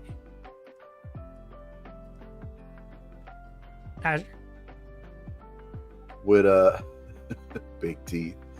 Class 2, dormant, still and unmoving, but for how long? Appearance, shells, miasma, song. Assets, 3. Unique plays and rules. Keep its type concealed until it is seen by the girls. When attacked and forced out of dormancy, inflict void on the attacker. Force someone who gets close to deep dive. Or dive deep. Too much DRG lately. Yeah. Class 3, erratic. No particular indicator of intent. Tendrils, blurring. Uncomfortably human. Assets 4, unique plays and rules. Inflict a tag on an NPC. Flee the battle to go somewhere else. They'll have to make a play to catch it in time. Class 4, directed. Targeting a location or person. Appearance, geometric. Insectoid, slow. Assets, 5. Unique plays and rules. Pick one asset. That asset protects the other assets and cannot be dealt with through direct attack. Cause collateral damage without the opportunity to interrupt it. Class 5, sprites. Weak Gorgons, about the size of a car, who obey other Gorgons and appear to share their goals. Mindless, small, loud. That's also what the tags I have. Raccoons Assets. have been reclassified as Class 5. Yes, exactly. Geez, 5 assets on this one, yeah. Now the 6 on aggressive, yeah. I think that's fun. I think that's cool. Share a type and type plays with the class they follow. Leap in to take a blow. Class 0, benevolent. Exactly human, crystalline, wounded. Assets 2. Unique plays and rules. Will not attack or cause collateral damage. Offer a choice. Communicate in some manner. That's really interesting. Gorgon types. So there's 2 type. So it's what their class is, and they also have a type. That's cool. What's the Gorgon types? Girl. Gorgon types. Gorgon types. Oh, sorry. No good. Gorgon types are identifiers created by the Foundation to track general trends in Gorgon abilities and traits. They include Incubus type, Doppelganger type, Jackdaw type, Mother type, Sentinel type, Leviathan type. Gorgon types can be used by the handler to determine what challenges might face the girls on their mission. Okay, that's cool, because they might be... Mother type? Sorry. Mother type? Mother type? Sorry. 5 asses on this one, yep. Even though there's no sound in 5 space. asses? Even though there's no sound in space, you can hear the one with 5 asses coming across the universe, just clapping them cheeks. A cacophony of claps with each step. Now that's what's the word I'm looking for? Chthonian horror. Yes,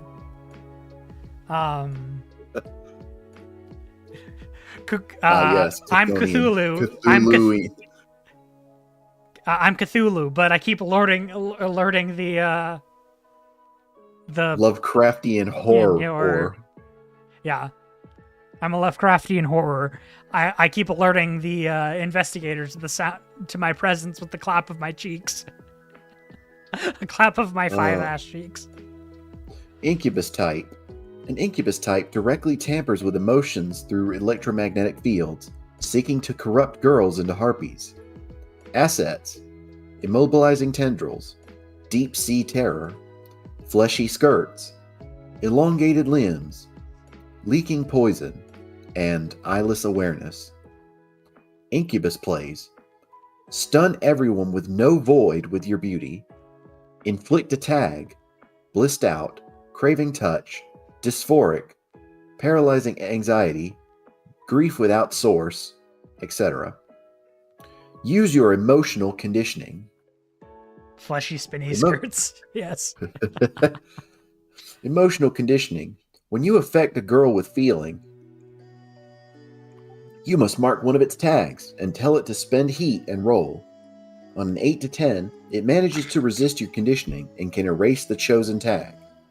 On an 11 plus, Its mind rebels, it gains void, and must immediately make a play to act on the tag. On a 7-, it is overwhelmed with an emotion associated with the tag. If it isn't knocked out, killed, or captured immediately, it will become a harpy. I do love the concept of, damn, that Gorgon's so pretty, gives you dysphoria. Envy dysphoria around the Gorgons. Doppelganger type. A doppelganger type disguises itself as a person, assimilating into the role and collecting people around it for unknown reasons.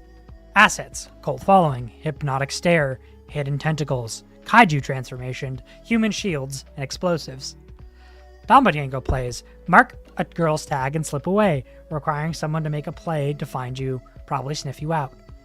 Have an NPC trust you over the girls. Give someone a tag and form a bond. Hint at your existence or reveal that you've been here all along. Oh my god, it's Sam Reich. I've been here the whole time.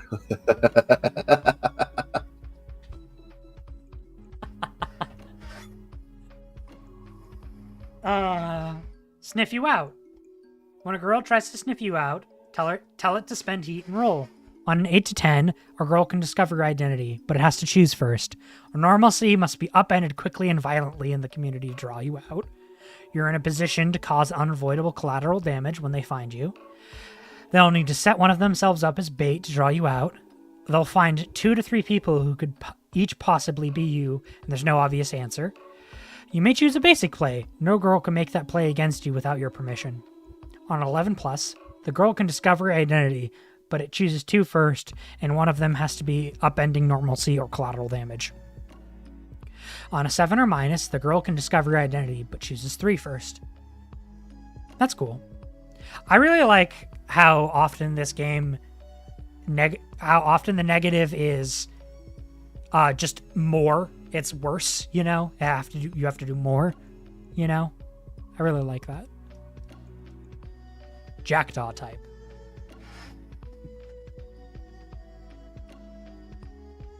Do you want to read this?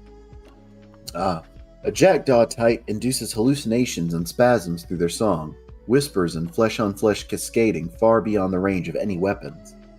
Assets: towering body, angelic wings, metal warping shriek, giant bone sword, fractal telekinetics, looks exactly like your dad.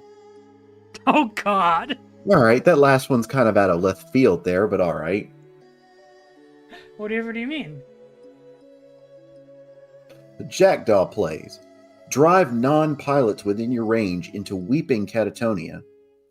Drown out audible comms. Girls in autocrat frames probably have visual alternatives, but all girls without a communication method become isolated until they get out of your range. Isolated girls may not communicate with other girls, even out of character. Interesting. Inflict an isolated girl with your hallucinations. Hallucinations. When you inflict a girl with hallucinations, tell it to spend heat and roll. On an 8 to 10, it fights off the delusion, but must describe what you've shown it and write it as a tag. On an 11+, it shoves directly through your illusion. You must write what you've shown it as a tag which cannot be rejected, but is no longer isolated. On a 7-, it is lost within your hallucinations as long as it is within your range. Catatonic. It immediately erases 3 identities, writes what you've shown it as an identity, and will gain void immediately and again for each day it is inside your range. Isolated becomes a tag. Oh, there you go, Kat. This next one's yours. Oh, good. Mommy type? Sorry? Mommy type? Sorry? Mother type. Mother type infects through knowledge, mere pictures and reports, causing whorls to form on your skin and bone and to fracture and grow. Assets: gaping maw, utter stillness, swarms of spritlings, whip blade, a million hands, solar winds. Mother play: cause your flesh in your present Cause flesh in your presence to change, engulfing, branching, melding, entwining, oozing, ripping, crawling, clawing, scattering, twisting, and calcifying. Assign a tag to match. Gaping maw. God damn it, Asher. You're welcome. Damage to one of your assets to create a sprite gorgon. If it escapes, it grows into adult gorgon the next time the girls go off duty. Mark a tag. It inflict your memenic hazard on someone. Mimetic? Is that how you pronounce that? Pretty sure. Girl learns of your existence or is in your presence. Tell it to spend heat and roll. It manages to partially fight you off your influence, but must choose one. It gains void. You pick a play. It must immediately make that play, and you make decisions for it. On 11 plus, it must choose both. As long as it has void touch assets given by this play, it cannot be affected by this play again. Its body attempts to meld with its vital frame. If it does not immediately eject, it becomes a harpy. If it isn't within its vital frame, it will gain void and be unable to resist the temptation to bolt for its frame and tempting to meld with it. Lovely.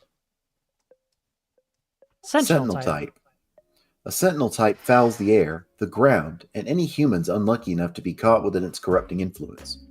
Assets: multiple heads, coral roots, stinger tongue, open arms, floating hair tendrils, urchin spikes.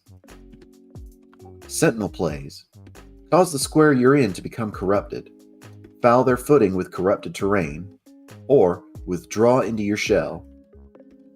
When an area is corrupted, communication cannot enter or exit it, preventing girls from checking sensors or the handler from communicating. Being in corrupted terrain can be used as a tag. Withdraw into your shell. When you withdraw into your shell, the girl closest to you spends heat and rolls. On an 8 to 10, it becomes ensnared, picking one, but it keeps your shell from closing. It is fully trapped, unable to spend heat on plays or escape without help. You invade the cockpit, and you'll have to deal with that before it can pilot again. You drip liquids all over it, coating it and picking an asset to gain void. On an 11 plus, you draw it into your shell. While in the shell, your core cannot be exposed until your shell is cracked. Choose one. Of the previous listed items. Yeah. On a 7 minus, as an 11 plus, but it is significantly more trapped. Choose 2 from the previously mentioned options. Interesting. Withdraw into your shell, cause a square to become corrupted. God, this seems like a bitch to deal with.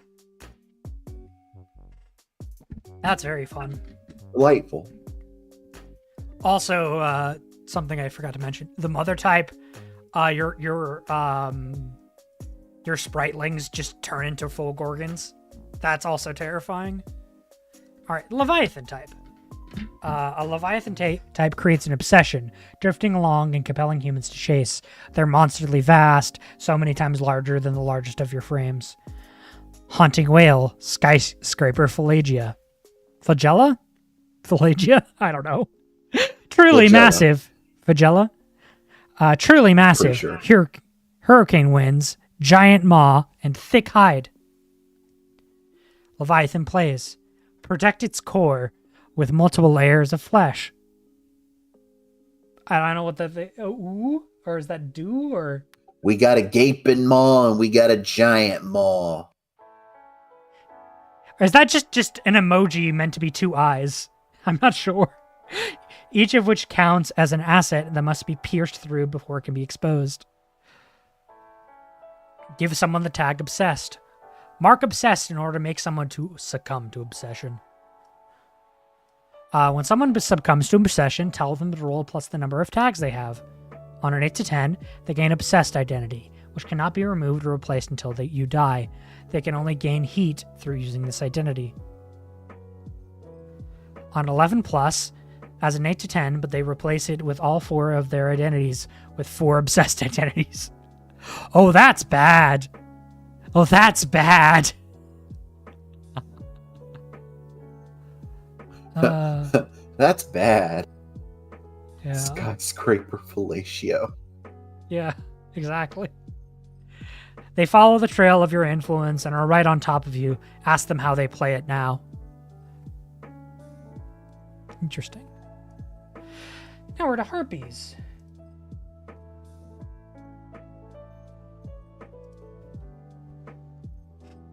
Not every lost Gorgon encounter results in death. Many girls are changed, taken in their vital frames by a being that warps them, fills their frame with flesh and their bodies with alien secrets. Harpies are ecstatic, joyous dreams. Girls can rarely hope to match their mastery of their frames, and though harpies lack the sense-damaging powers of Gorgons, they move and fight with unparalleled skill, laughing and crying and celebrating all the while. Repossession of a harpy is rare.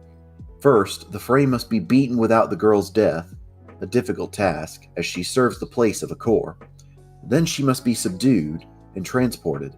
She will be distraught, sobbing and screaming and trying to claw her way back to her harpy body. After, she can be studied, although the poisons in her body must be purged without a frame to metabolize them, and the functions of her new organs must be pieced together or excised if necessary. At no point in this is she cooperative. She's a wild animal, self-destructive and often violent. The final step is drugs. Just like my ex.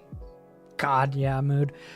The final step is drugs, chemical injections, and reprogramming, battering her mind into roughly back into human form. This leaves her hollow, with many other girls calling her a mockingbird. Harpies weep when they see their former sisters turned. They see in a very different way from the human pilots who train. Harpies weep when they see their former sisters turned, in a very different way from the human pilots who trained their guns upon the laughing, ethereal remnants of their old comrades. Interesting. Yeah, they have a love for each other. Girls who confess to curiosity or admiration for the harpies' changes are to be taken out of action immediately and monitored for further signs of self-destructive behavior.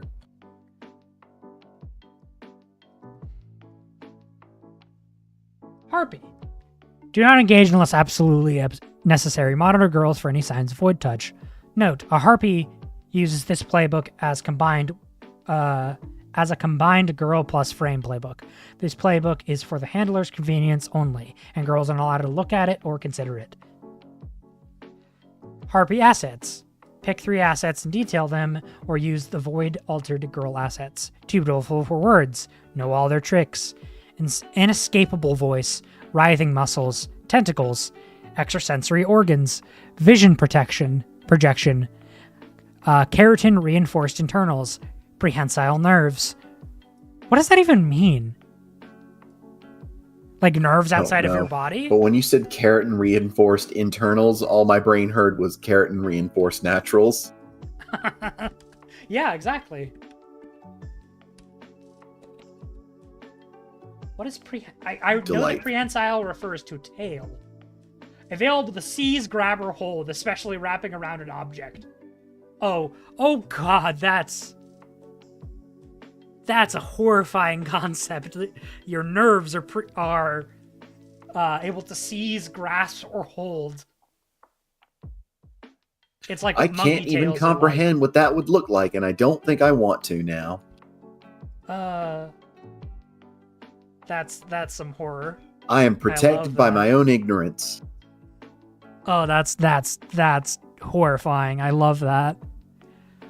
Frame assets. Pick 4 frame assets and detail them, or use her void-altered frame assets.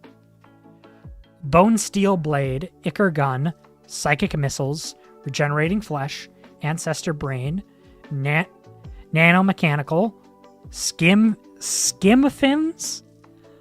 I don't even know what that would be. Skim fins. That's some kind of swimming thing. Bladed tail, Gorgon extruder. That's just funny. Boop. She extrude on my Gorgon until I harpy. Yeah. Meat pets, enormous teeth, sensation link, all of the arms. How many arms? All of the arms. No. I'm afraid what you heard was a lot of arms. I asked for all the of arms. the arms. I don't know how to pronounce this. Aponomania? Apodomanoia?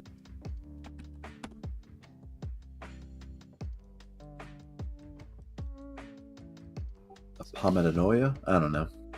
I don't know if it's a word. I think it's something they made up.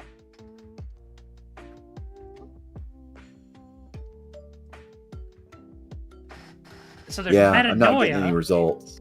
which is a transformation or change of heart. Apomenanoia is probably how I'd pronounce it. Apomenanoia. When a harpy is born, replace one of her identities with free. Fuck.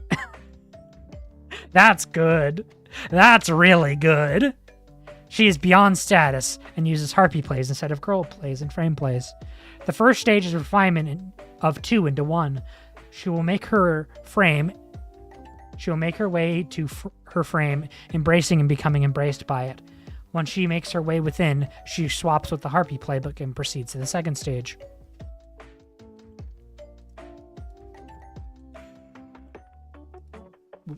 The second stage is the shedding of the past. Her back splits like a cocoon, wings sliding from wet and discarded meat. A new body grown from void within the corrupted flesh of the girl she was. She erases all tags, plays, and identities except those she chooses, and may remove any bond she finds distasteful. Can you keep reading? I need to go grab some med real quick. You're good. The third stage is the metanoia. She will scream. She will cry and laugh. She is in terrible, monstrous joy. She may write herself any number of new identities and rewrite her assets however she pleases. She is reborn. There is no longer any way to turn her back into what she was. I almost see prehensile nerves as something like Zerg creepy or what xenomorphs spit out when making a hive.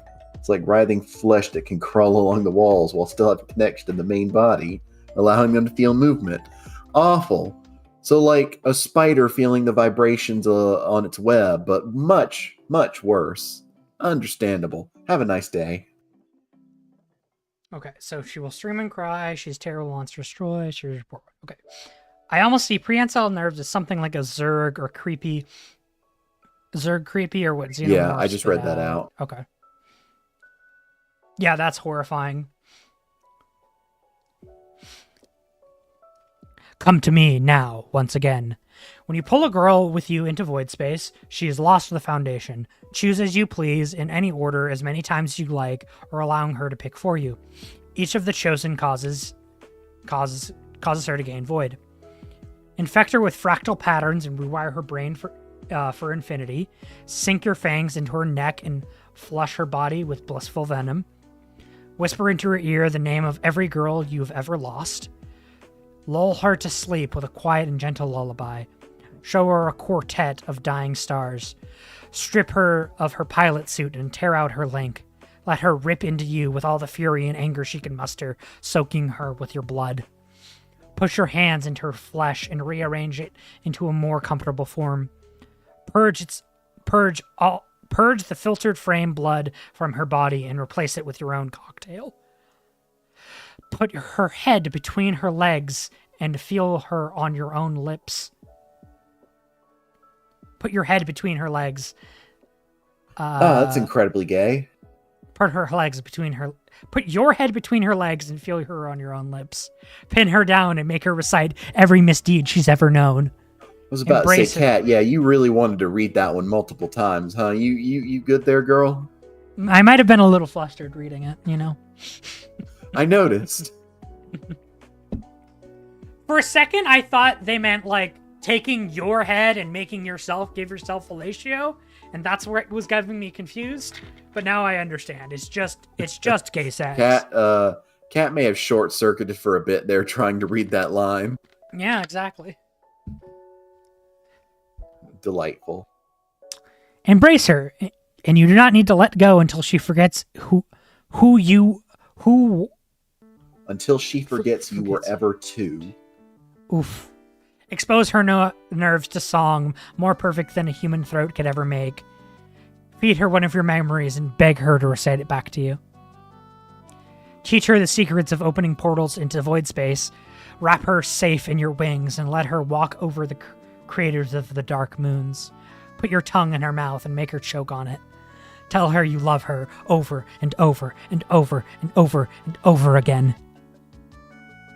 When she is fully inundated with the void, proceed with apomenanoia, sin of temptation. When a harpy's bond with a girl deepens to intense, or deepens while intense, the girl gains void. Sex play.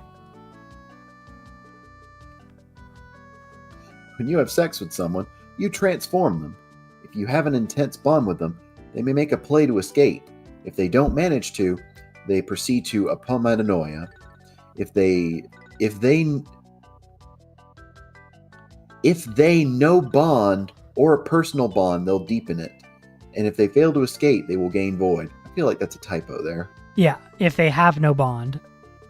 If you have no bond, if there is no bond, something like that. All this sounds like a Good Friday night. Exactly. I want to become a harpy. This sounds great. I want to be told that I am loved over and over and over and over and over and over again.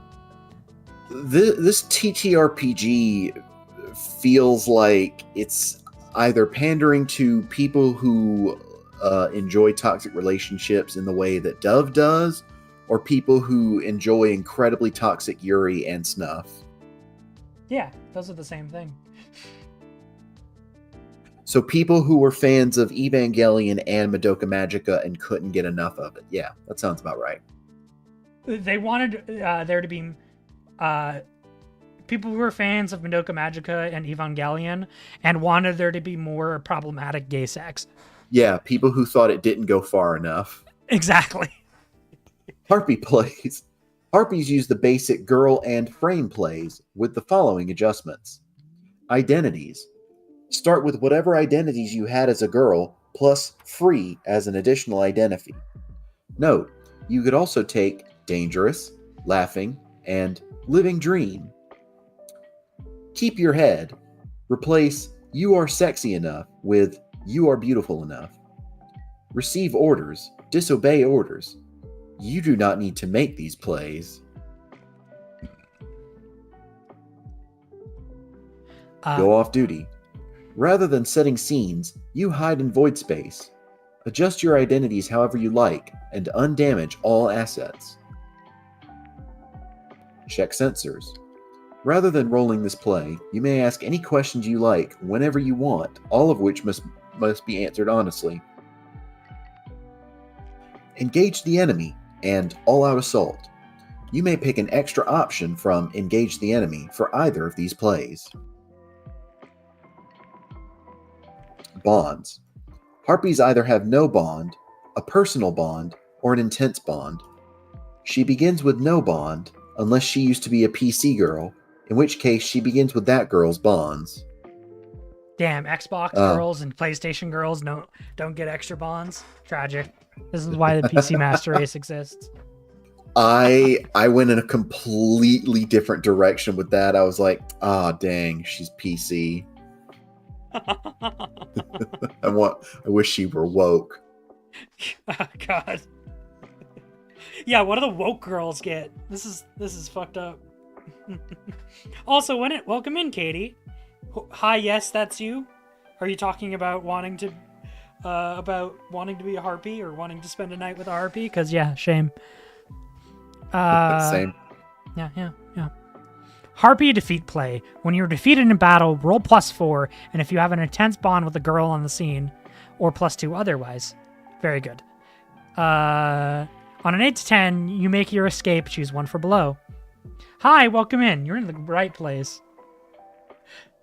Send a final message to a girl over the comms, deepen your bond. Open the rift into real space. Following is impossible without a way to navigate void space, and the rift won't close until you want it to. On an 11 plus, you can't leave her behind. Choose one. Grab a defeated girl and kidnap her. Grab a defeated girl and kidnap her. You escape. Shut your frame down and let yourself be taken in by the Foundation. Plead with a girl to come with you. She raises her status and inflicts a tag on you if she doesn't, but you escape. On a 7 or minus, your wings are clipped. Choose one. Die. Inflict a tag on whoever kills you. Your frame body shuts down. You can let them take you, or cut your link yourself and rip your way free, fighting until they make you truly helpless. Another harpy, if there's one in the scene, swoops in and rescues you, escaping. Interesting. That is very interesting how, like, probably the best options in the 7 or minus. It's interesting. Certainly seems that way. Yeah. So yeah, this is kind of their playbooks. And then we have harpy advancements. So this is a way to kind of like distinguish them a little bit. Harpy advancements. Become gayer. Yes.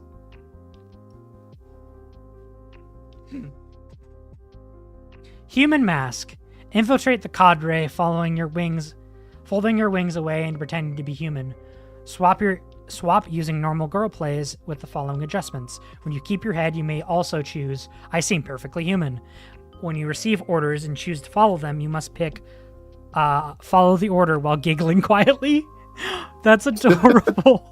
That's amazing. I love that. Oh my god. If you take this event right as you transform into a harpy, you appear to have fought off the infiltration of the void. Oh, that's good. Oh, that's so good. Note, while you might be tempted to have an ex-girl sickly use this advancement, it's far more engaging to have secrets be kept from the players, not the characters, not from the players. I wholeheartedly agree with this. I really like when games point that out.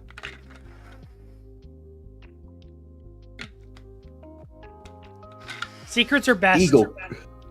Eagle cracks the shell. When you've exposed a frame's core, you can mark a tag on the girl inside it. To shove your head inside the frame's chest and rip out the cockpit, swallowing it. You can only hold one girl inside you at a time this way. Anti-polyarism. Don't threaten Cat with a good time.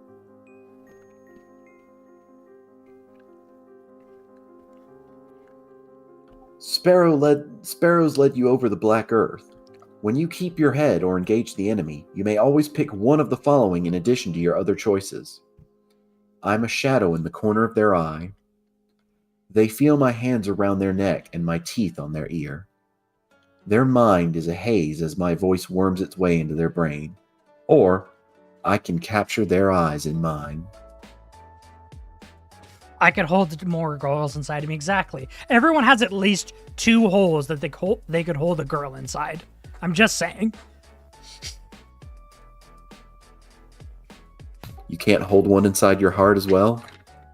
But that's not, I mean... What about in your hand? Okay, well, so here's the thing.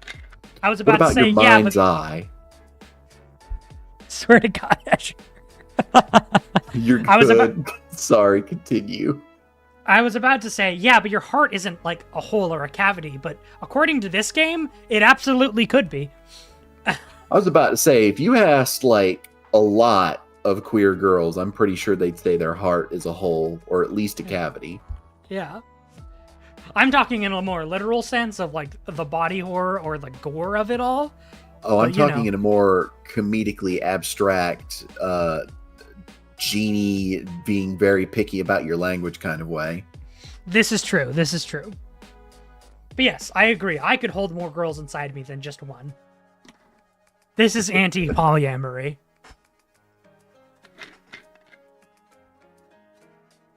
Echoes of Old Command. While a girl has a tag or identity you've given her, you count as higher status than anyone else for the purposes of giving her orders. You may perfectly mimic anyone's voice. I'm in danger.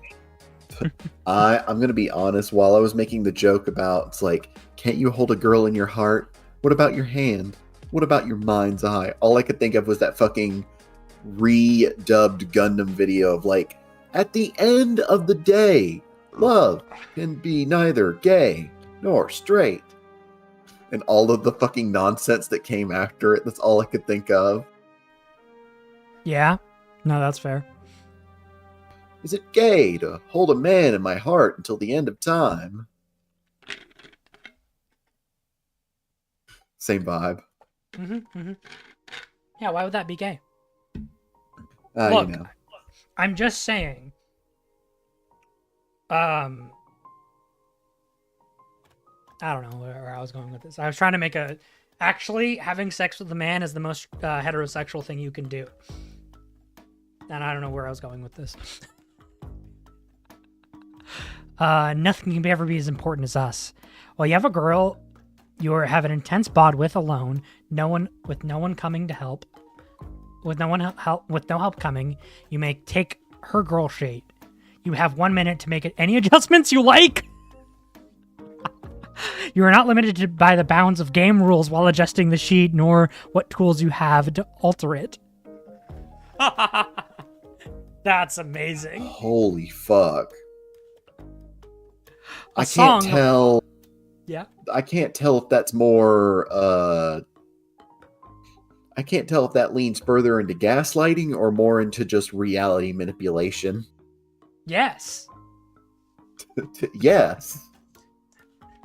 A song of lost love. When you scream your heartbreak over radio waves, choose one. Choose a girl you have no bonds with. Deepen your bond. She cannot resist reflexively stepping towards you. All NPCs in the quadrant lose their minds, running at you, desperate for your touch. Make the handler flinch. A song of lost love and the effects it comes with are just when a 7-foot girl shows up at the gay bar and just throws something. Exactly. When the big buff woman goes feral and everyone's like awooga.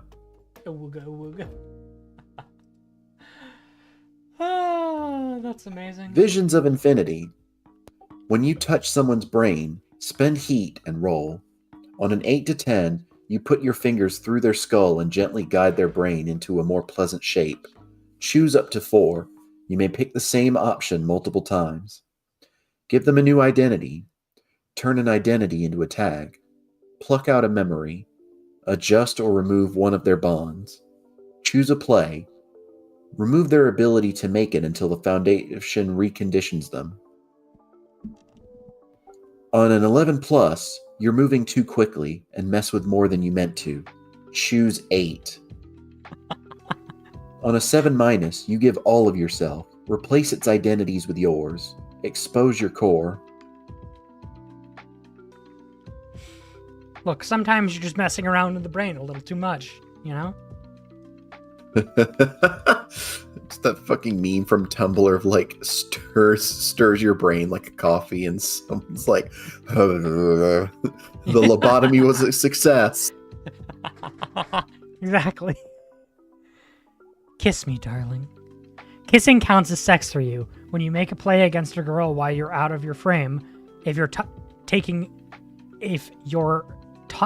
her by surprise, pick one.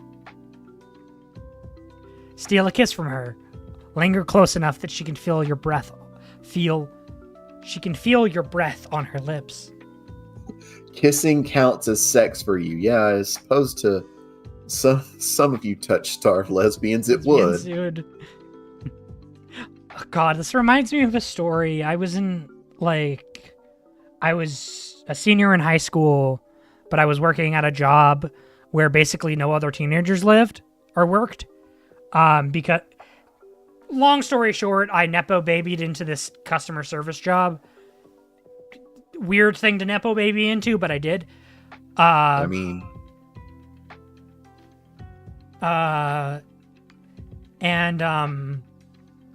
So basically I was the only child that was working there at the time.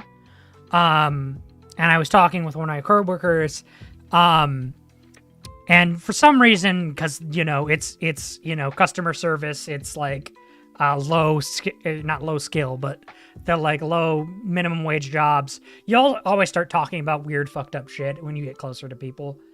Nobody gives a shit about the HR complaints that may or may not happen, that whole thing. And we started talking about hooking up. And I was like, I think I've like hooked up with like maybe 10 or 11 people by now. And in my brain, I was talking about kissing. What they heard is this like 16, 17-year-old saying, yeah, I've had sex with like 10 or 11 people. And she was like, damn, good for you. I think I remember this story. No, it's just That is innocent funny, little though. me talking about, no, it was kissing. I was referring to kissing.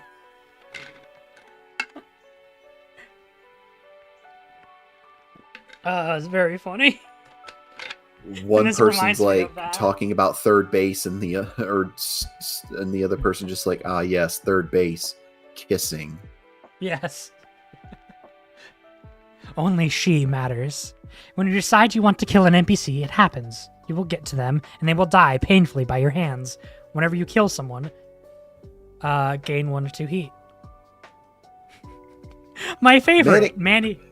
Oh, Go ahead. please, Cat, I insist. After you. Oh, okay. Manic Pixie Dream Monster. When you stare into someone's eyes, they must choose too.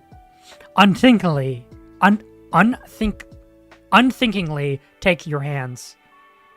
Promise you something they think you want, and you can give them a tag if they back down. That's literally out of Monster Hearts. I love that. Lose track of everything else, caught by your gaze. Keep their head. And if they can't get through this, they'll gain void. Lovely. Very good. So, Yes. as a little refresher / thought experiment, Kat, if you had to pick like one of the handler playbooks to like start out as, like, which one would you pick, and like how would you like describe the working conditions or like the environment of the workplace / foundation, I don't know, that the girls would find themselves in? That's a great question. We're about to hit an ad break, so I'll answer when I get back. You know what? Yeah, that'll give you some time to think about it. Yeah. All right. See you soon, guys. Yeah.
Okay, am I the only one that really enjoys the taste of those like chalky medication?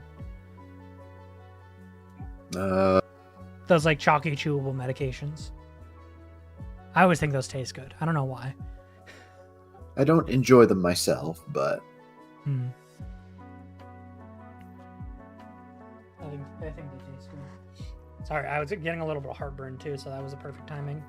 Thank you. I'm glad somebody agrees with me. It's weird, and I don't know. It's like one of those things where it's like, I don't think I should enjoy how this tastes, but I do, kind of. Also, another thing, I really like ginger tea. I got this like giant pack of crystallized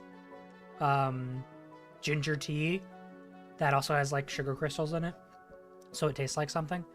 And I just keep them by my bedside or like in my drawer, so that whenever I'm having like stomach aches or heartburn or things like that, I can take it. And it's so helpful. Along with the Tums, it's really good. All right. nice. So, you were asking about what playbook you want me to that I would play? Yeah, if you had to like make up a handler character and like, I guess like describe the overall vibe of like how they run things, like how the place works, like how, like, do you have any ideas of how'd you go about it?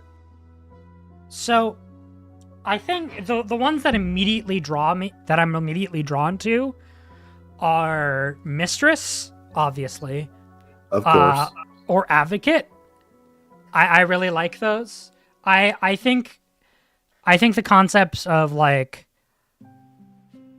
a softer kind of dommy perspective where it's like, I'm doing this to help you, but there's these like really deep, concerning, and like unregulated like power dynamics that you build, and you use that to take advantage of people, you know, in that weird and kind of like that toxic dom way where it's like, I'm being nice to you, and that means I'm allowed to do whatever I want to you, you know.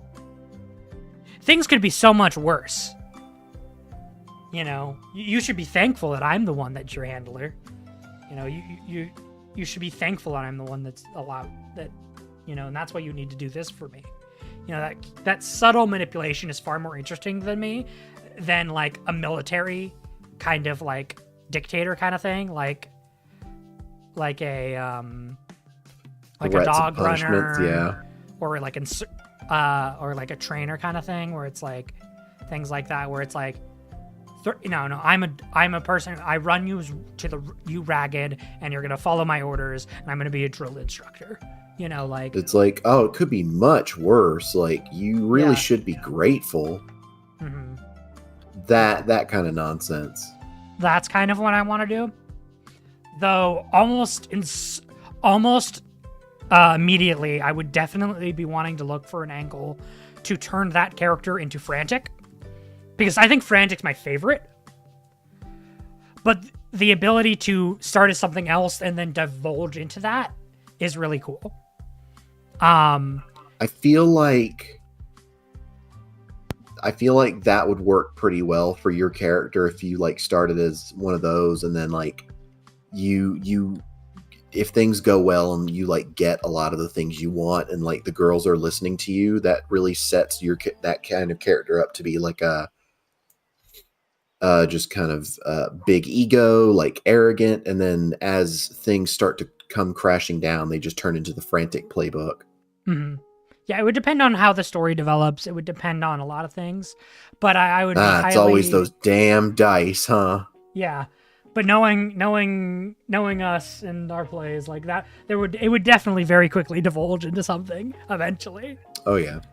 But depending on if it's a shorter game, if it's like, you know, depending on how many episodes this game would end up being, I would probably just start with Frantic.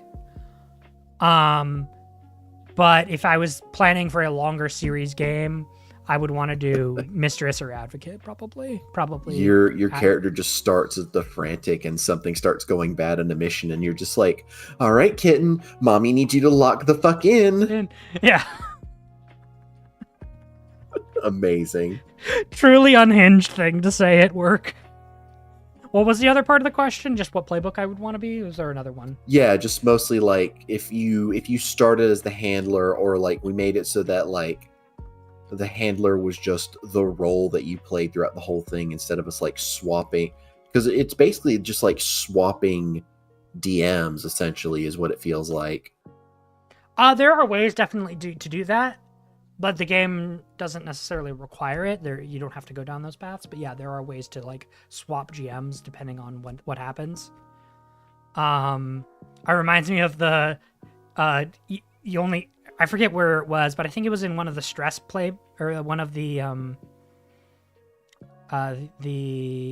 budget strain, I think, things, where it's like you have to hop in the mech yourself. The last / resort. Yeah, where it's like, maybe it was in Void. I forget where it is, but it's in one of the strains where it's like, well, you're the last line of defense. You gotta hop in the fucking mech, Shinji. Yeah. I think it was Void or something. Yeah.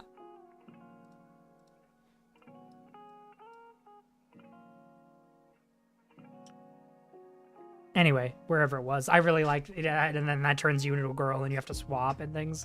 I think there's a lot of really interesting ways to have a second GM come into the session, which is really, really cool. Yeah, we were talking about just now about harpies. Oh, it was a tech advancement. Oh, okay. That you can. It was the tech advancement, and it's like this game's Last version resort. of the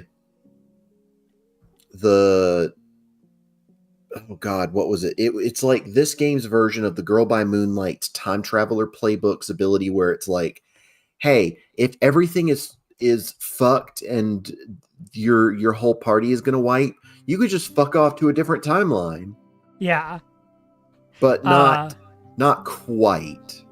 Yeah, when everything seems hopeless, or at least half your girls are dead or turned against you, then your role as handler and enter the frame / resort hidden under your base. Someone else takes over the handler role, take an unused frame, 5 fame assets, and 2 girl assets. Swap to using girl rules. If the higher-ups learned you linked, you cannot go back to being the handler. Yeah, it's basically like last resort. It's like, oh, you're either gonna succeed and help turn this around, or you're gonna get caught, or things are gonna go bad, and that's it for you. It's the Cox gun. Am I the only one that can get shit done? Kind of move, and I really love that. Yeah, I'd really want to do that at some point. But harpies is kind of what we're talking about. I find it very harpies right now, as we finish reading through their plays, very fascinating, because they almost take the space of like the ideal of like, this is what freedom looks like, almost is what it feels like it has a lot of positive outcomes. It has a lot of like obsessive stalker vibes also, which is fascinating, but a lot of, you are free, quite literally. That is your identity. You are free from the institute. You are free from the capitalistic instances forced upon you. You were given access to emotions in ways that the other girls are restricted in feeling. Like you weep when you lose one of your friends, your sisters, your members of your group.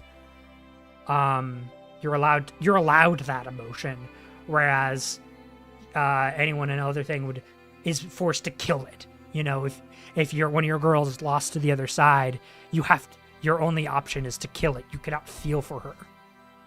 You know? I think they did a good job making it feel like the Gorgons are the threat, like they're the danger, but the Harpies are like the mirror, the antagonist, the arch nemesis. It's like the Harpies are the foil, even if the Gorgons are like the threat, the danger. Yeah, I really like saying it's a mirror. I really like that. I love You Are Beautiful Enough of that switch, where it's not about like this sex appeal. projection. You know, it's not projection about what others think of you. It's this, you know, there's nothing wrong with wanting to be sexy, but like it often, being sexy from a word choice perspective feels a lot more something you're doing for someone else, you know? And at least in this context, whereas you are beautiful enough is for you, you know? It's just for you to feel, you know? And it's outside of this sex appeal and being forced into that place. It's like this really interesting ethereal being in the middle that I really, really like. Also, disobeying and receiving orders is very good. Like that's also goes into this, like, as you said, the mirror. It's like what you could be or what you are. And a lot of the playbooks are around bringing girls over to this side because you just want them to experience what you've experienced now. And it's this madness, maybe. It's this connection to void space. But it's also this freeing concept. And I find that so fascinating. I think that's really, this is definitely my favorite, the best written thing in the book so far. And that's saying a lot, because I really like how a lot of this game is written. But it cannot construct such a very clear narrative in my head what these characters are supposed to be and how they're supposed to be played. What I really like, and I really like that. Hell yeah. All right. Rebellion. I think this is the second to last chapter. I think it's the last major chapter. Yeah, the rest of the stuff is like stuff, but it's like probably a little shorter. Because we only got 20 pages left, essentially. So let's finish. All right. The world is full of 6 billion people. It is to be expected that everyone would share the Foundation's ideology. It is regrettable, as it is inevitable. Most dissonance is relegated to algorithmically suppressed social media posts and governmentally approved protected districts. But occasionally, a group gets their hands on the parts in the funding to build their own vital frames and sound out their own pilots to cause some real damage. Notes. Best practices are to keep your girls away from any hint of rebellion. While the Foundation conditioning and ideological differences are typically enough to keep them from radicalization, there's always a failure state.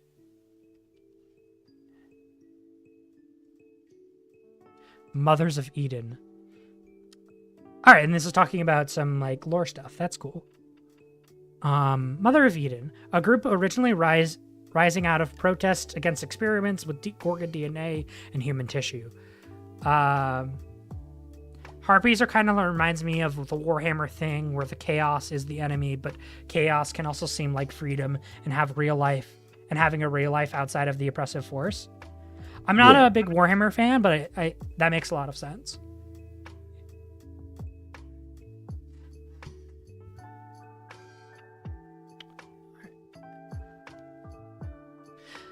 Their core ideology states from the processing of piloting, plugging oneself into a vital frame, and exchanging thoughts and fluids with it, renders someone subhuman. Why does this feel like a weird abortion thing? Or like the stem cell people?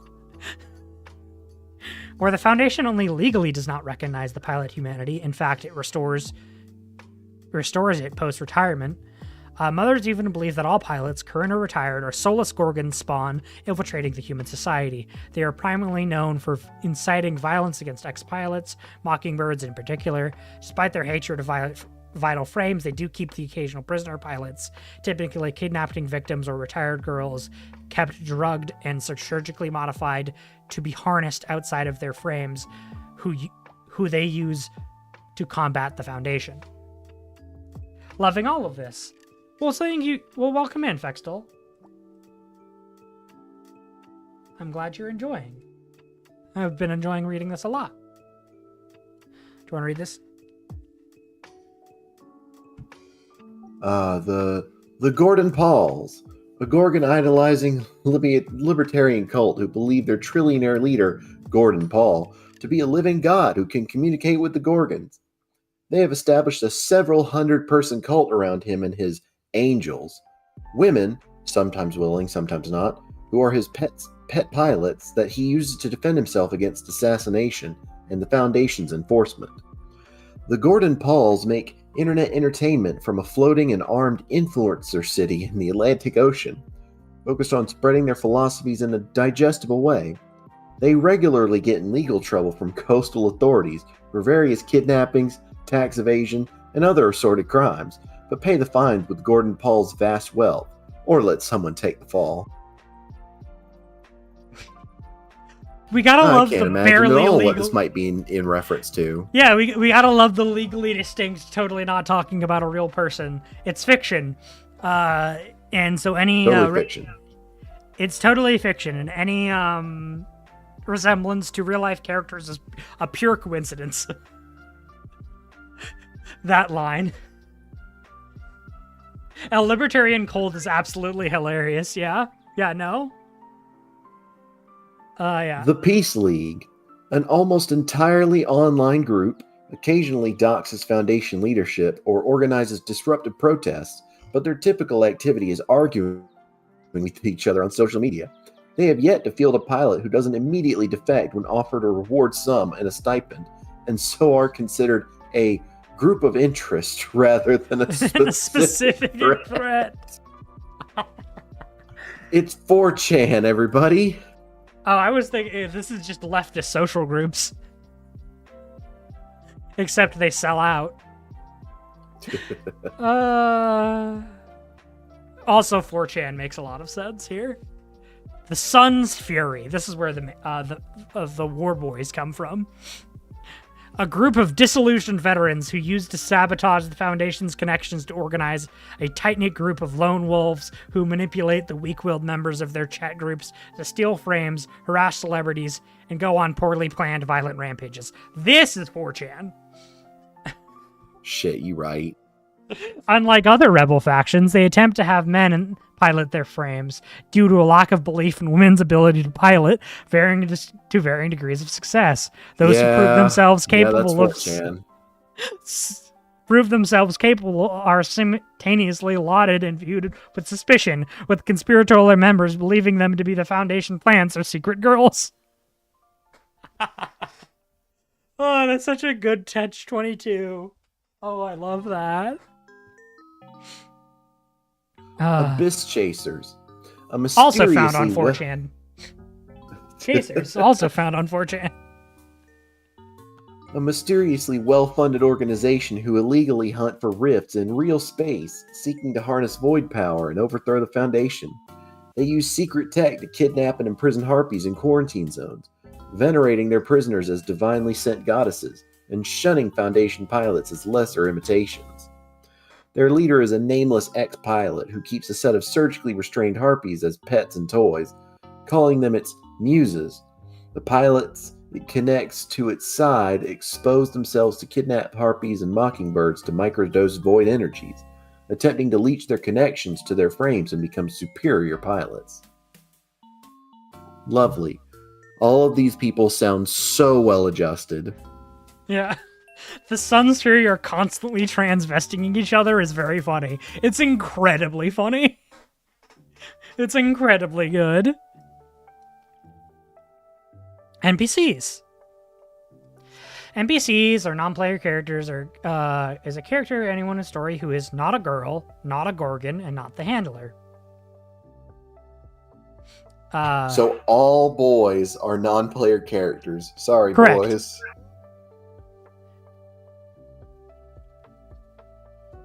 By the end of character creation, you should have 1 to 2 NPCs per girl, or about 3 to 10 total depending on your group size.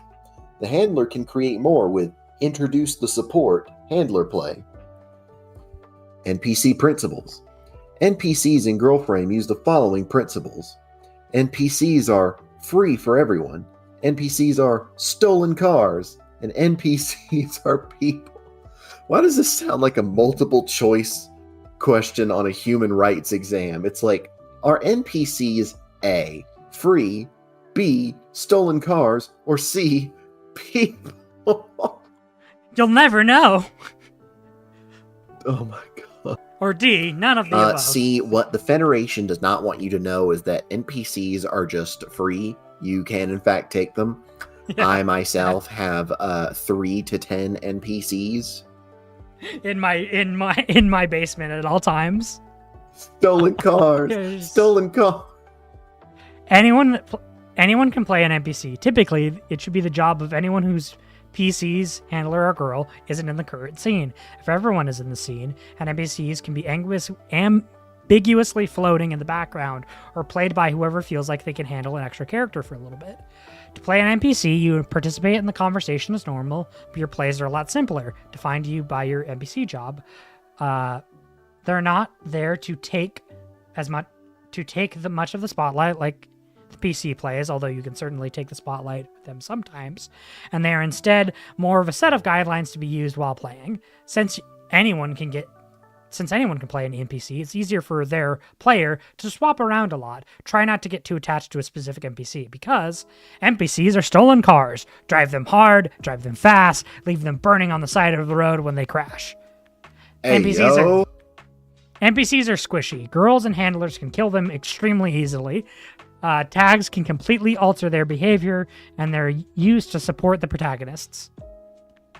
I love being free for everyone. Yeah, no, same girl, same. It is within. I had to preface this so I didn't get myself in context trouble later. Yeah, in the world what's of up? Girl Frame, NPCs are. It is legally acceptable to leave NPCs hot, bothered, and wet in the streets. Exactly. When you're playing an NPC, don't be afraid to do stupid shit, play them a bit inconsistently, or run them into the ditch. They're here to be messed with and crushed by accident. That said, also remember that NPCs are people. They're not just plot devices. People don't want to die. Oh, I mean... usually... thinks of depression, thinks of, God, I want to be killed, but in a horny way.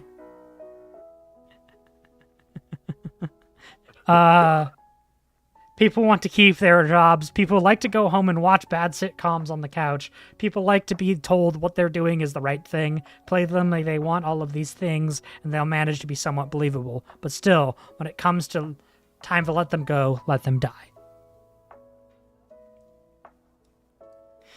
When an NPC enters the scene, choose a playbook that best fits them, a name, one defining quirk, appearance, or item, and who's going to be playing them for now. An NPC book will provide the NPC with 3 plays they can make, and NPCs can change their playbook whenever it makes sense. Base personnel. Techie, logistics, radio operator, fade into the background, keep things running, get startled.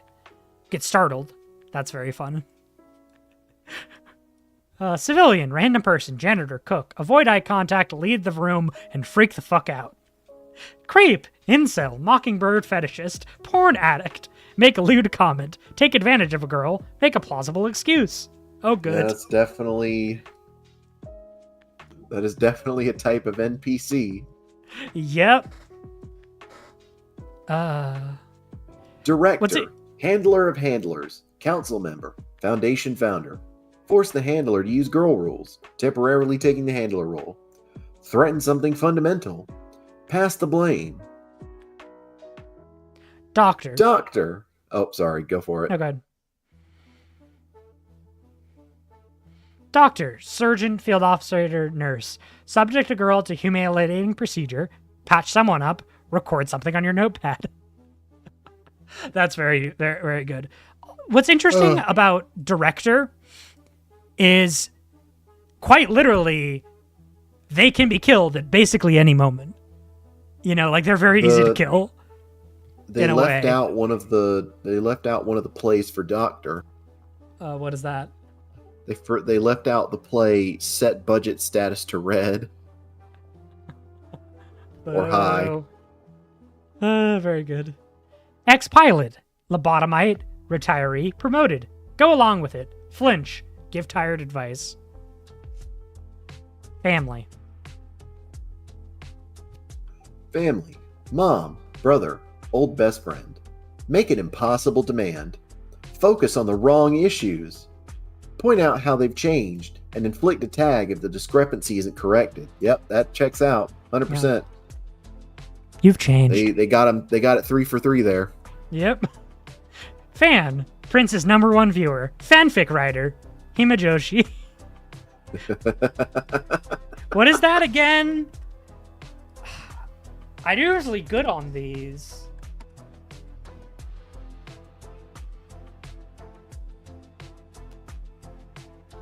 A female Let fan me of see. Yuri. Okay. Yuri writer. Yeah.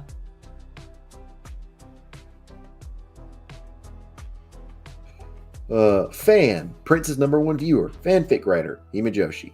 Ask a violating question with stars in your eyes.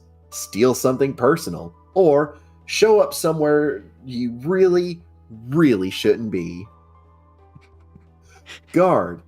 Base guard. Soldier. Mercenary. Manhandle them. Step in the way. Pull a weapon. So what I love, so there's Himajoshi, which is just you're a woman who's a fan of Yuri, and then there's a Himadashi, which is a male fan of Yuri. So weird, creepy shit there, but yeah, it's the same way of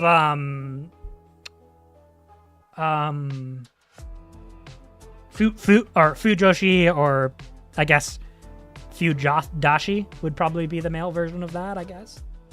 Fujoshi. It's the opposite. It's the same thing as that type of term. So yeah. Handler. Foundation rival. Rebel retired handler. Send a girl to do their bidding. Reveal backup plan. Gloat. Intelligence agent. Plot. Pilot recruiter. Spy for the director. Counterintelligence. Find information someone else took and take steps to keep hidden. Give a fake name, job, or goal. Fade to the background. Journalist. News reporter, investigative journalist, college kid with a camera. Get an interview, ask a direct question, and inflict a tag if not given an answer. Take a picture of what is going to get you in trouble. Mechanic. Engineer. Vital frame specialist. Tank top and muscles. Yell at a girl for its piloting. Fix something. Or crack a joke. Patron. Trillionaire, girl shareholder, creepy old guy, indulge in excess, offer exactly what someone wants, or ask for an uncomfortable favor from the girls. Pilot candidate, training new girl, high school senior. I'm not a lesbian. But I'm not a girl. I'm a cis guy. Quotes. It's like, I'm a lesbian, but I'm not a girl. I know. I'm pre-ordering. You are now. Overestimate yourself. Badly try to hide your excitement. Get into a frame and become a player character. That's sweet. I love how that's just a whole play. Yeah. Prisoner. Political prisoner. Foundation rifle. Captured rebel. Perform a pointless act of defiance. Visibly diminish. Remind them of your similarities. You know, you and I are the same. We're not so different, you and I. We're extremely different, actually. You and I were one and the same. We went to the same high school together. Protester. Anti-Foundation dissidents. Rioters. The ungrateful. Group together. Shout slogans. Escalate to violence. Lovely. Yeah. Psychologist. Oh, I can tell I'm going to love this one. Out of their depth shrink. Animal ethicist. Just a weirdo. Tell them to do something, give them a new identity. Ask a probing question. Or share private information and violate the privacy laws. Public relations. Online influencer. Honeypot rabble rouser. Corporate face. Place an expectation on them. They'll take a tag if they can't live up to it, but unmark an identity if they can. adjust their appearance, smooth things over. Oh boy. What? Scientist, professor, void specialist, walking ethical ethics. violation. Amazing. Justify What your the fuck? actions. Huh? I just said a word wrong and got very confused. Oh, you're good. Justify your actions. Chase results at any cost. Or experiment with the void. Smuggler, weapon smuggler, handler, stealer, girls procurement division. Get them something they're not supposed to have. Sneer, casually hide someone or something. Those are Girl all procurement amazing. division. It's just he just brings HRT. Amazingling is going into your permanent vocabulary. Okay, well, you're welcome, I guess. Thanks. Enjoy. That's a free word. Yeah. You know, they say Shakespeare invented like 30 plus words, something like that. I don't know. He invented the word like assassin. I know that. Or at least I know that is something that he's said. She shakes on my spear until I invent new key smashes. Something I thought of for number one fan is show up somewhere you really, really shouldn't be. They're about to go into battle. You're sitting in their mech pilot. Whoa, this is so cool. How the fuck did you get in here? No, don't worry about me. I won't bother you. I won't bother you. It's so cool. Continues to bother them. Yeah. Whoa, what does this do? You presses button, missiles fire. Hits a civilian. Christ. I love how building. It's like they have cameras all over the base set to monitor the girls at any given fucking second, but some random ass civilian managed to get into the base and into a pilot suit undetected. Yeah. It's like, how did they get in there?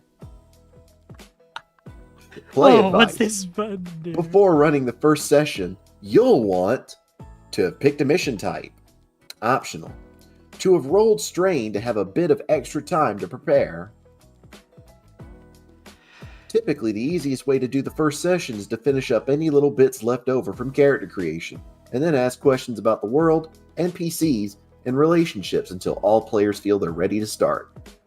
Once you're ready to start, begin by having everyone roll to go off duty. Pick someone to set the first scene, and go from there. Alternatively, if you have a group of girls who aren't used to setting their own scenes, it could be helpful to start a mission instead. In this case, you could pick a void strain option to set up a mission rather than rolling on your first session. Note, if someone's struggling, give them time, but maybe ask if they want advice or input from the group. It can be easier when everyone is spitballing ideas together. This is the part where Cat or somebody makes some kind of joke about, I love spitting with girls. Yeah, I love when girls spit on me. I mean, what? Yeah, that's about it. Yeah, that's just fan dedication. Exactly, Tara. I love the idea of a smuggler getting fans in places they definitely shouldn't be, and as just as an ad, just to be an ad a hobby. That's very good.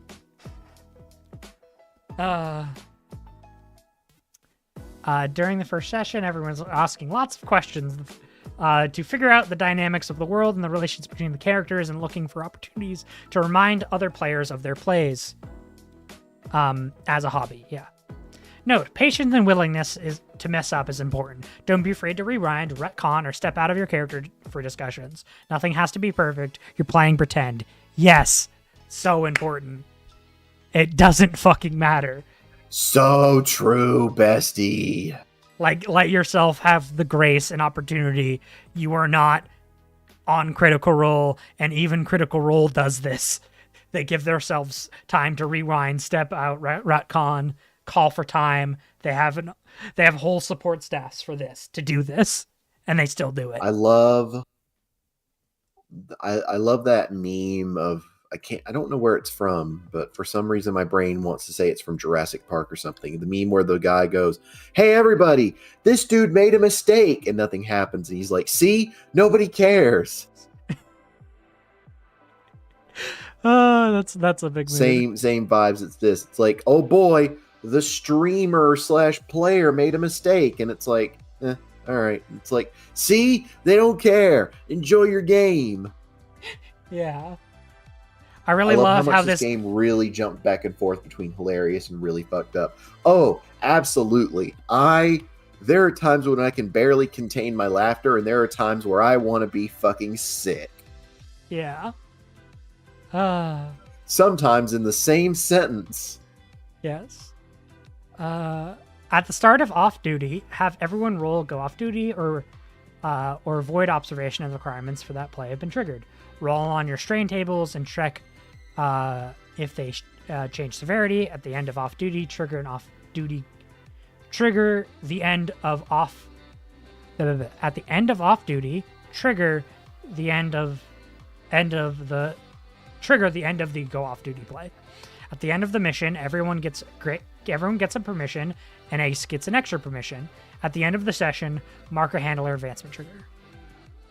You know what? I'd give Ace an extra permission, just as long as it's not a second monster. No. He always gets punished because he's the dog. How to run a PBTA extra permission, fight scene. But if he asks for a monster, he'll be punished. Exactly. How to run a PBTA scene. Fundamentally, running a fight scene in Girlfriend is exactly the same as the rest of the game. You'll make use of the conversation to go back and forth, interrupting with plays during the moments of tension. An easy way to think about it is that the handler says what the Gorgon does, then asks a girl, "How do you want to play this?" The girl will then decide what's going on and use that to respond. There's no turn or order to do things. Girls act when it makes sense, and then their plays... Then their opponents get a chance to act. Players should be getting creative with their plays. Their handler should be making plays to escalate and change the situation.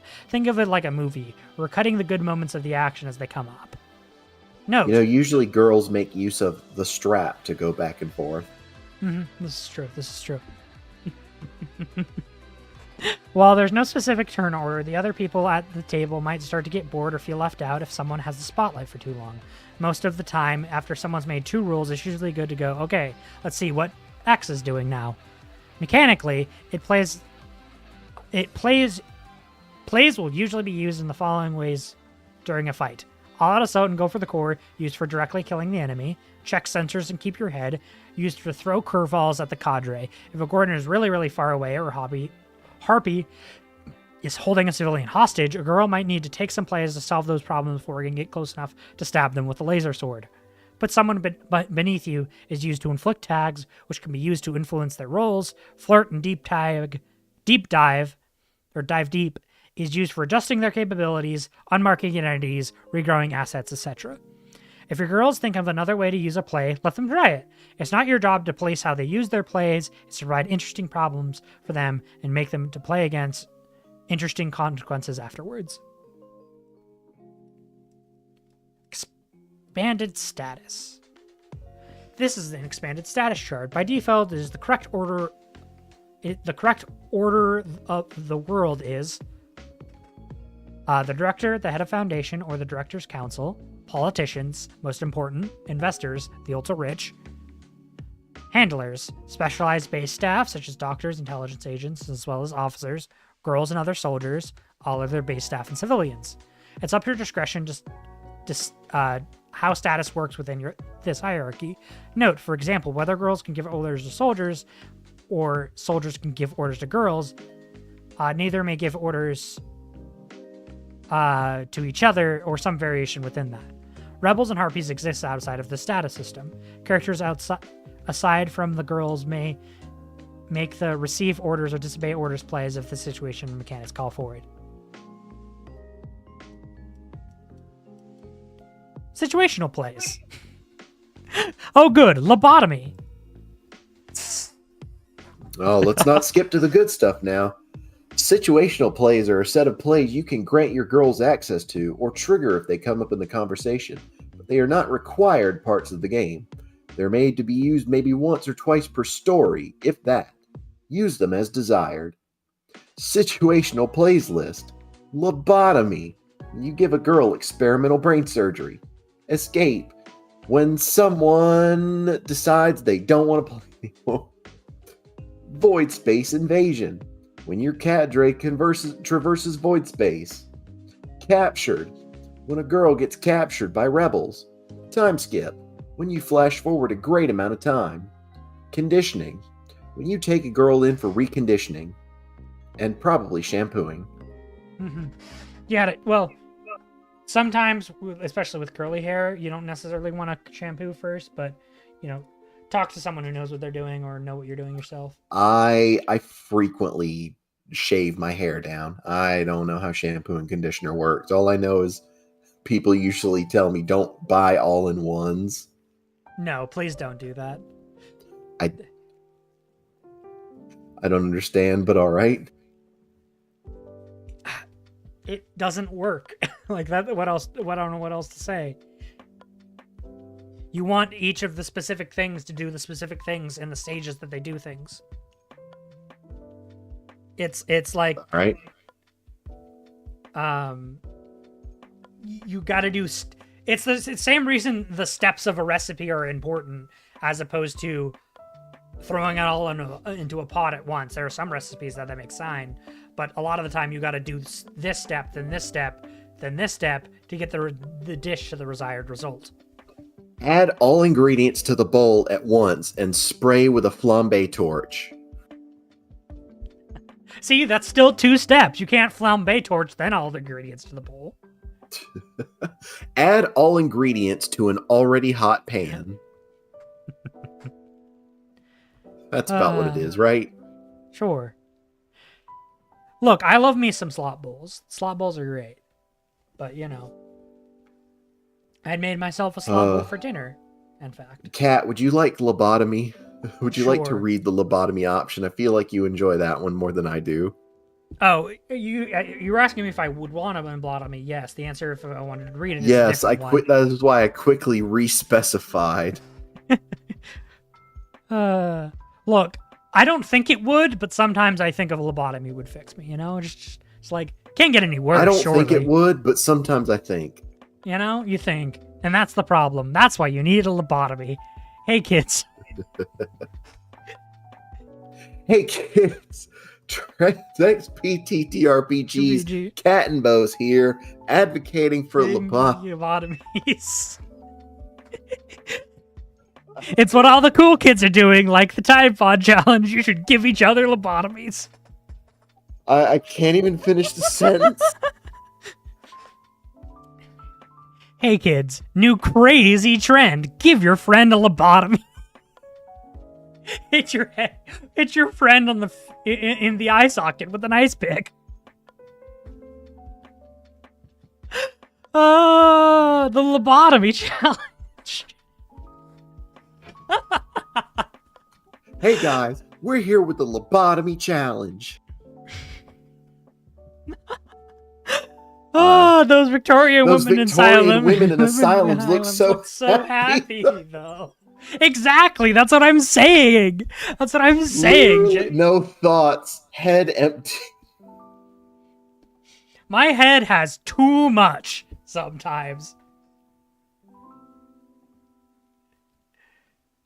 Y'all gonna kill me. TikTok's gonna love this one. This better be made into a short. I expect the lobotomy challenge. Oh boy, I'm gonna be in some legal hot water with that one. Alright, so lobotomy. When you give a girl experimental brain surgery, describe the room, her restraints, your tools, and then choose 1 to 3. Remove all her memories. Reset her identities back to their starting 4, then erase 2. Tell her to describe her breathing. Remove her ability to roll one of her plays. Tell her to describe what her eyes look like as you approach with your tools. Remove her name. You may give her a new one to replace it. Tell her to describe the sound her skull makes. Remove all her bonds. You may give her any bond you like with you and up to 1 other character. Tell her to describe her tears. Implant a new memory in her head. Describe it. Give her a new identity based on it. Tell her to describe the expression on her face as you pull the tools out of her. Fuck, that's written well. Oh, I love that. It's really fucked, but I really love the ability. Describe thing. That's so good. That's so good. I hate it. It's great. Mm-hmm. Oh, it's horrifying, and that's why I love it. This game once again has earned its war crime status. Yeah. All right. Escape. When you try to off yourself, spend heat and roll. On an 8 to 10, you're helpless and dying, but someone finds you. Ask the table who, and deepen your bond with them to intense. If they save you, they can give you a tag and make you the dog. They'll have to disobey orders to let you die. On an 11 plus, you hurt yourself real bad, but base personnel grab and restrain you before you go too far. Damage all your girl assets, and you're in the sick bay. Become the dog. On a 7 minus, you sit very, very still. Nobody comes. Eventually, you get up. Erase one of your identities. Oh. Well, that last part's crazy. Oh, God. Oh, God, that's... Yeah, that one's definitely fucked. Oh, that's gift so... of, no one is coming to help you. Get up. That's way too real. That's way too real in ways that I don't know if I'm comfortable saying on stream. But I've had a very similar experience, is all I'll say. Fuck.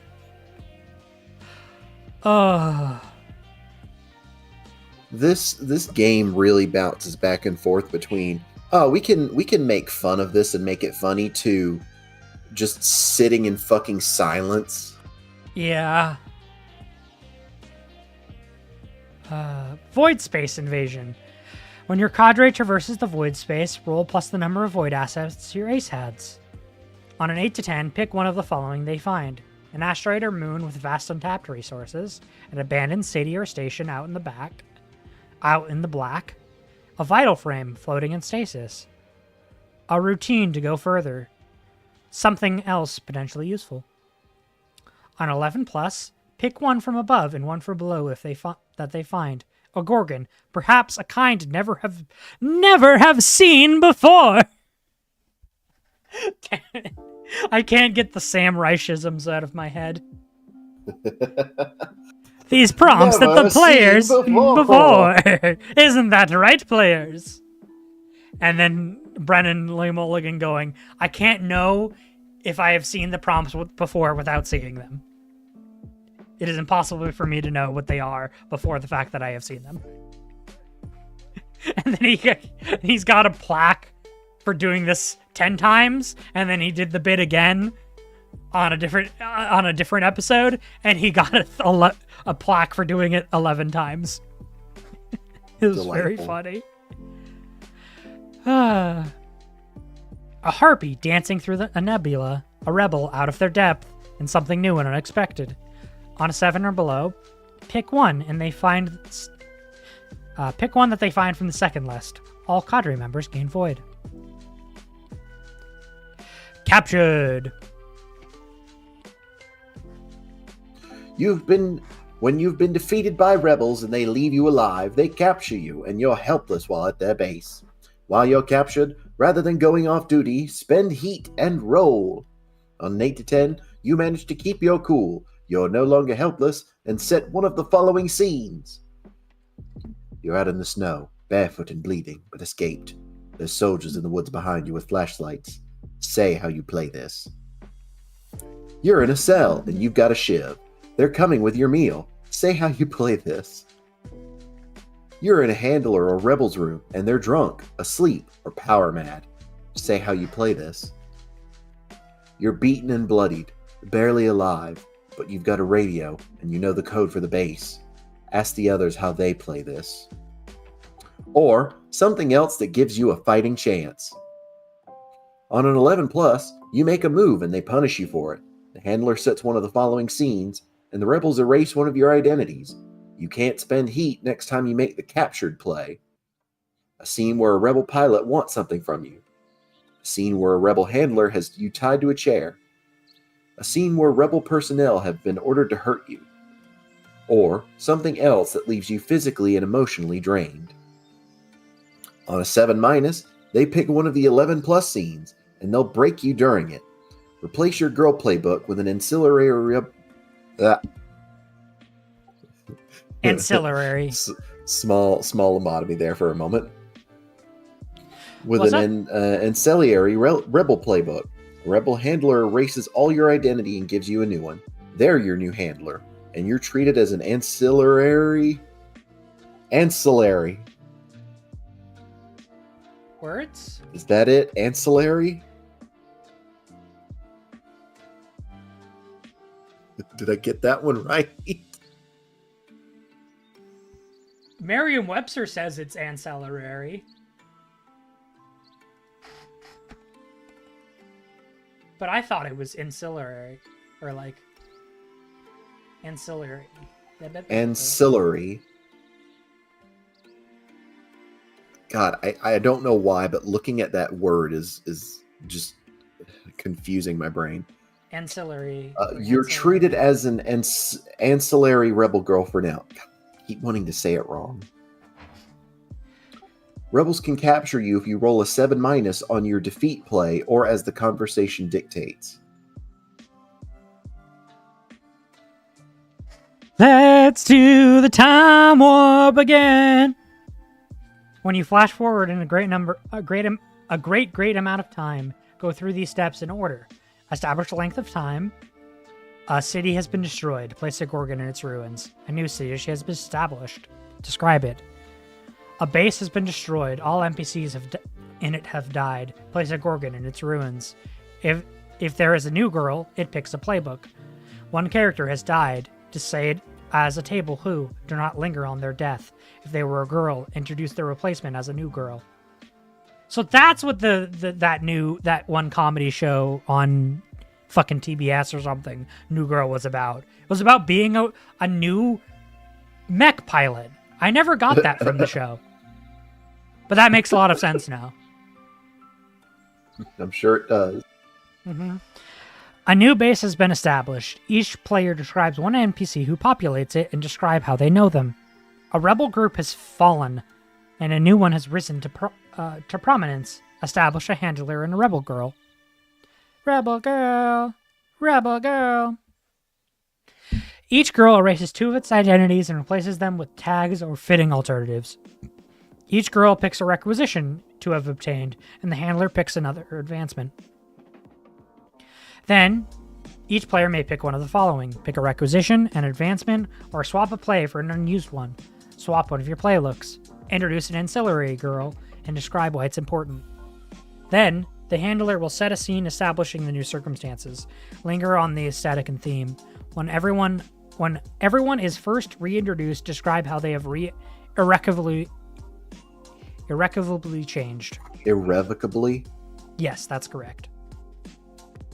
Conditioning.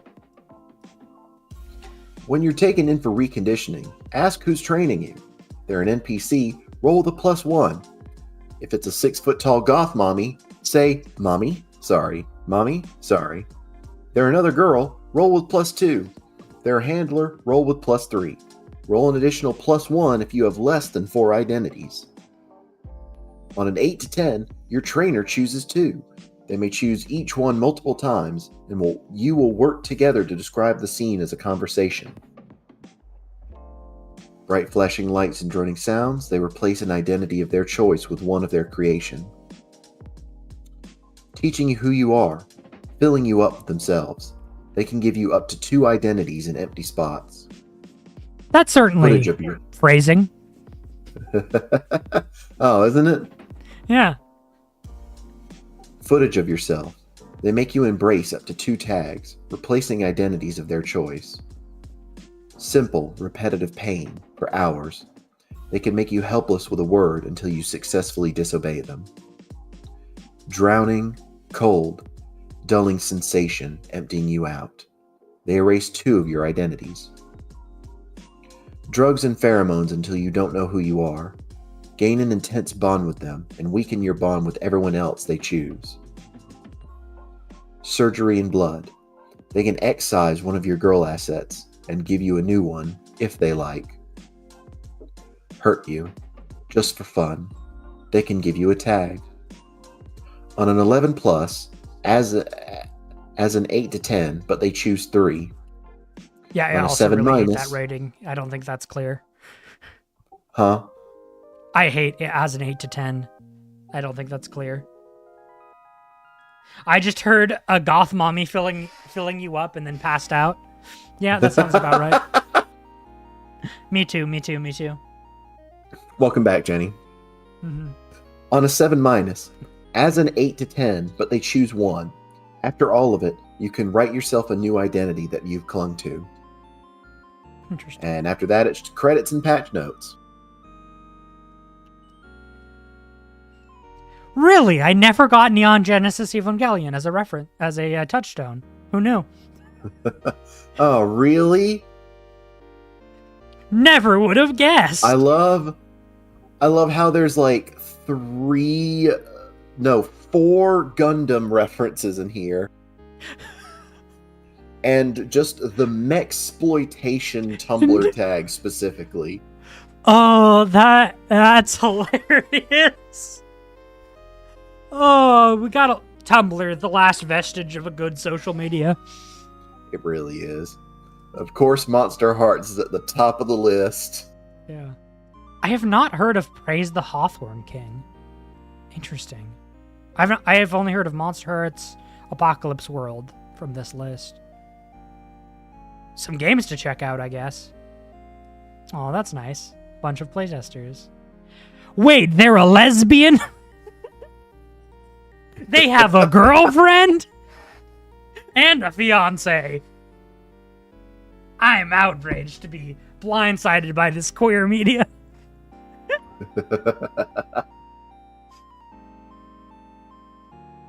Where are my good sweaty boys and my incredibly heterosexual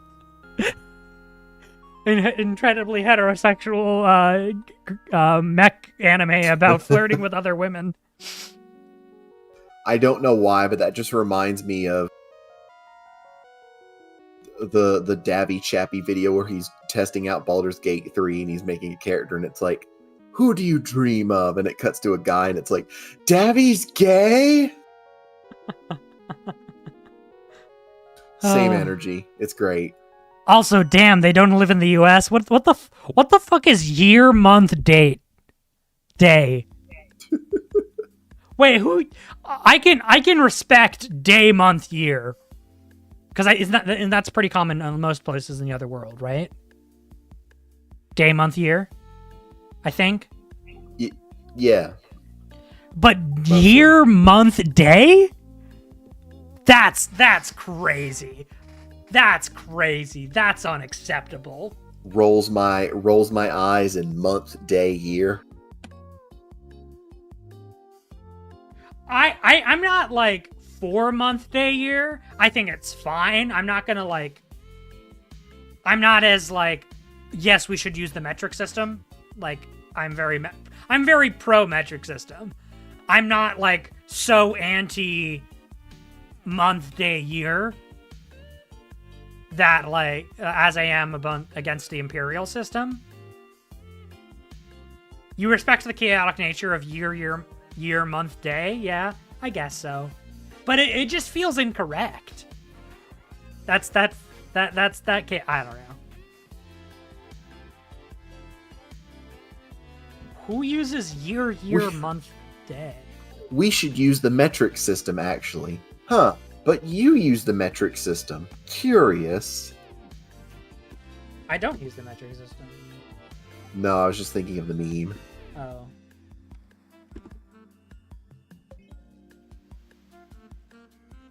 This is what we need. Date formats based on country. So we can dox them.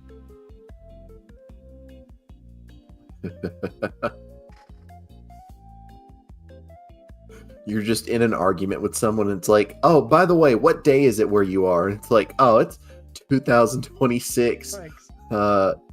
14 March, and it's like French Yeah. or some fucking nonsense.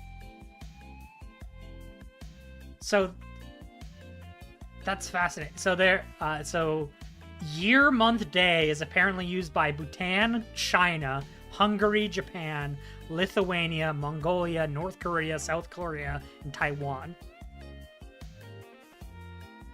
Fascinating.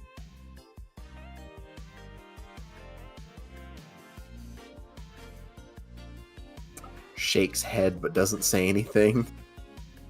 Also, it tags year, month, day as also United States. Weird. I've never seen anyone use that. That ain't right. Month, day, year? Yes, that's what we do. But both? I've never seen anyone use the other one.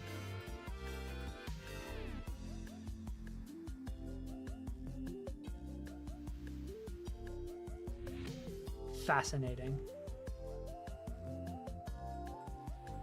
Alright, well, that's the rest of the book.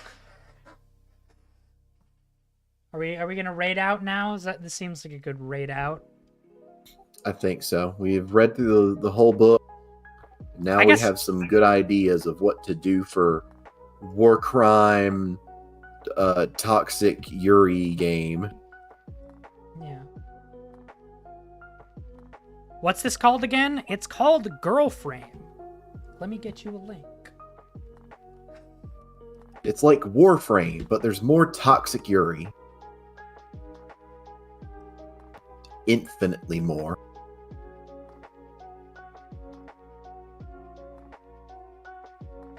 It is a genuinely really good game. If you can stomach the human rights violations. Or be horny about it. If you can stomach / be horny about the human rights violations. One of the two. But yeah, okay, basically. so this has been us. I have been Cat and Bose. This has been Azure Pyro Style. We have been reading through this game and really, really fucking enjoyed it. I certainly did. This is definitely going to give us some ideas, chat. You mark my words on it. And we may be seeing us play this in the future. Yeah, thank you so much for hanging out. It's lovely to see all you new people, and old people. We love seeing you, and people of the medium ages, I guess. I don't know.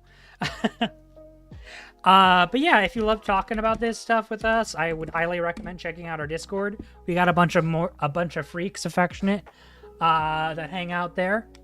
Please check out our Discord. If you have any disposable coin to making a hole in your pocket, you could subscribe to the channel, or you could go over to our Patreon and give us a sub there. We deeply appreciate it. We have all of our episodes all up on there, and we also have several spicy episodes of us playing our characters in spicy scenes. Maybe that's how you spell Patreon. I don't know. Damn, I got it right. I'm so good. We would deeply appreciate any and all support over there. Obviously, take care of yourself first. But if you have a little bit of disposable income, we'd deeply appreciate any that you could throw towards us. And yeah, we will be next week. We will be playing a new system called Crucible. We're going to have a guest GM. Her name is Schlumpf. She's been in the chat all day, and we deeply love her and appreciate her. You should check her out. She does really cool tabletop games. Usually, she plays Pathfinder, but we will be checking out Crucible with each other, and all of that will be live right here, and it'll eventually end up on our YouTube. Speaking of our YouTube, please check out our YouTube if you want to see any and all of our fully edited VODs of all of our past games. Please check them out. They're genuinely really good if you like actual play shows, and I would assume you do because you're here. Please go watch them. They're really, really fucking good. And I really love all of our players. And yeah, please check all of those things out.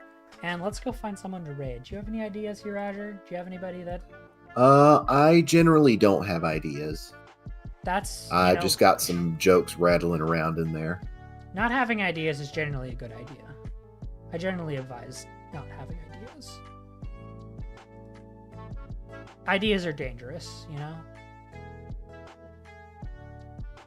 Usually the only time I have ideas is when I'm about to make a new character or tell a horrible little joke or come up with a really fucked up character or NPC design that will make my fellow players cry and or concerned about me. Yeah, well, thank you for hanging in. Dropping in and hanging out.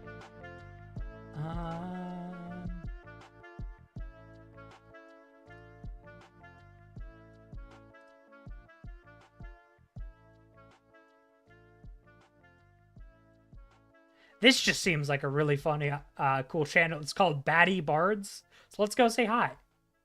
Ooh. They're doing a RP right now, so they're doing a drops enabled. Oh, they just rated. They're just finished. Whoops. Ah, damn. Let's go say hi to Lollotov. She's been live for an hour. Let's if go you like bother Lollotov. Lesbians and Lollotov cocktails, you'll love her. She's cool. This is our raid message. Please use Man, if you like hot girls or hot sapphics, boy, have we got the streamer for you. VTuber for you, yeah. All right, y'all. Thank you all for hanging out. We appreciate y'all, and hope to see you next week. Bye-bye. Yeah. Bye-bye.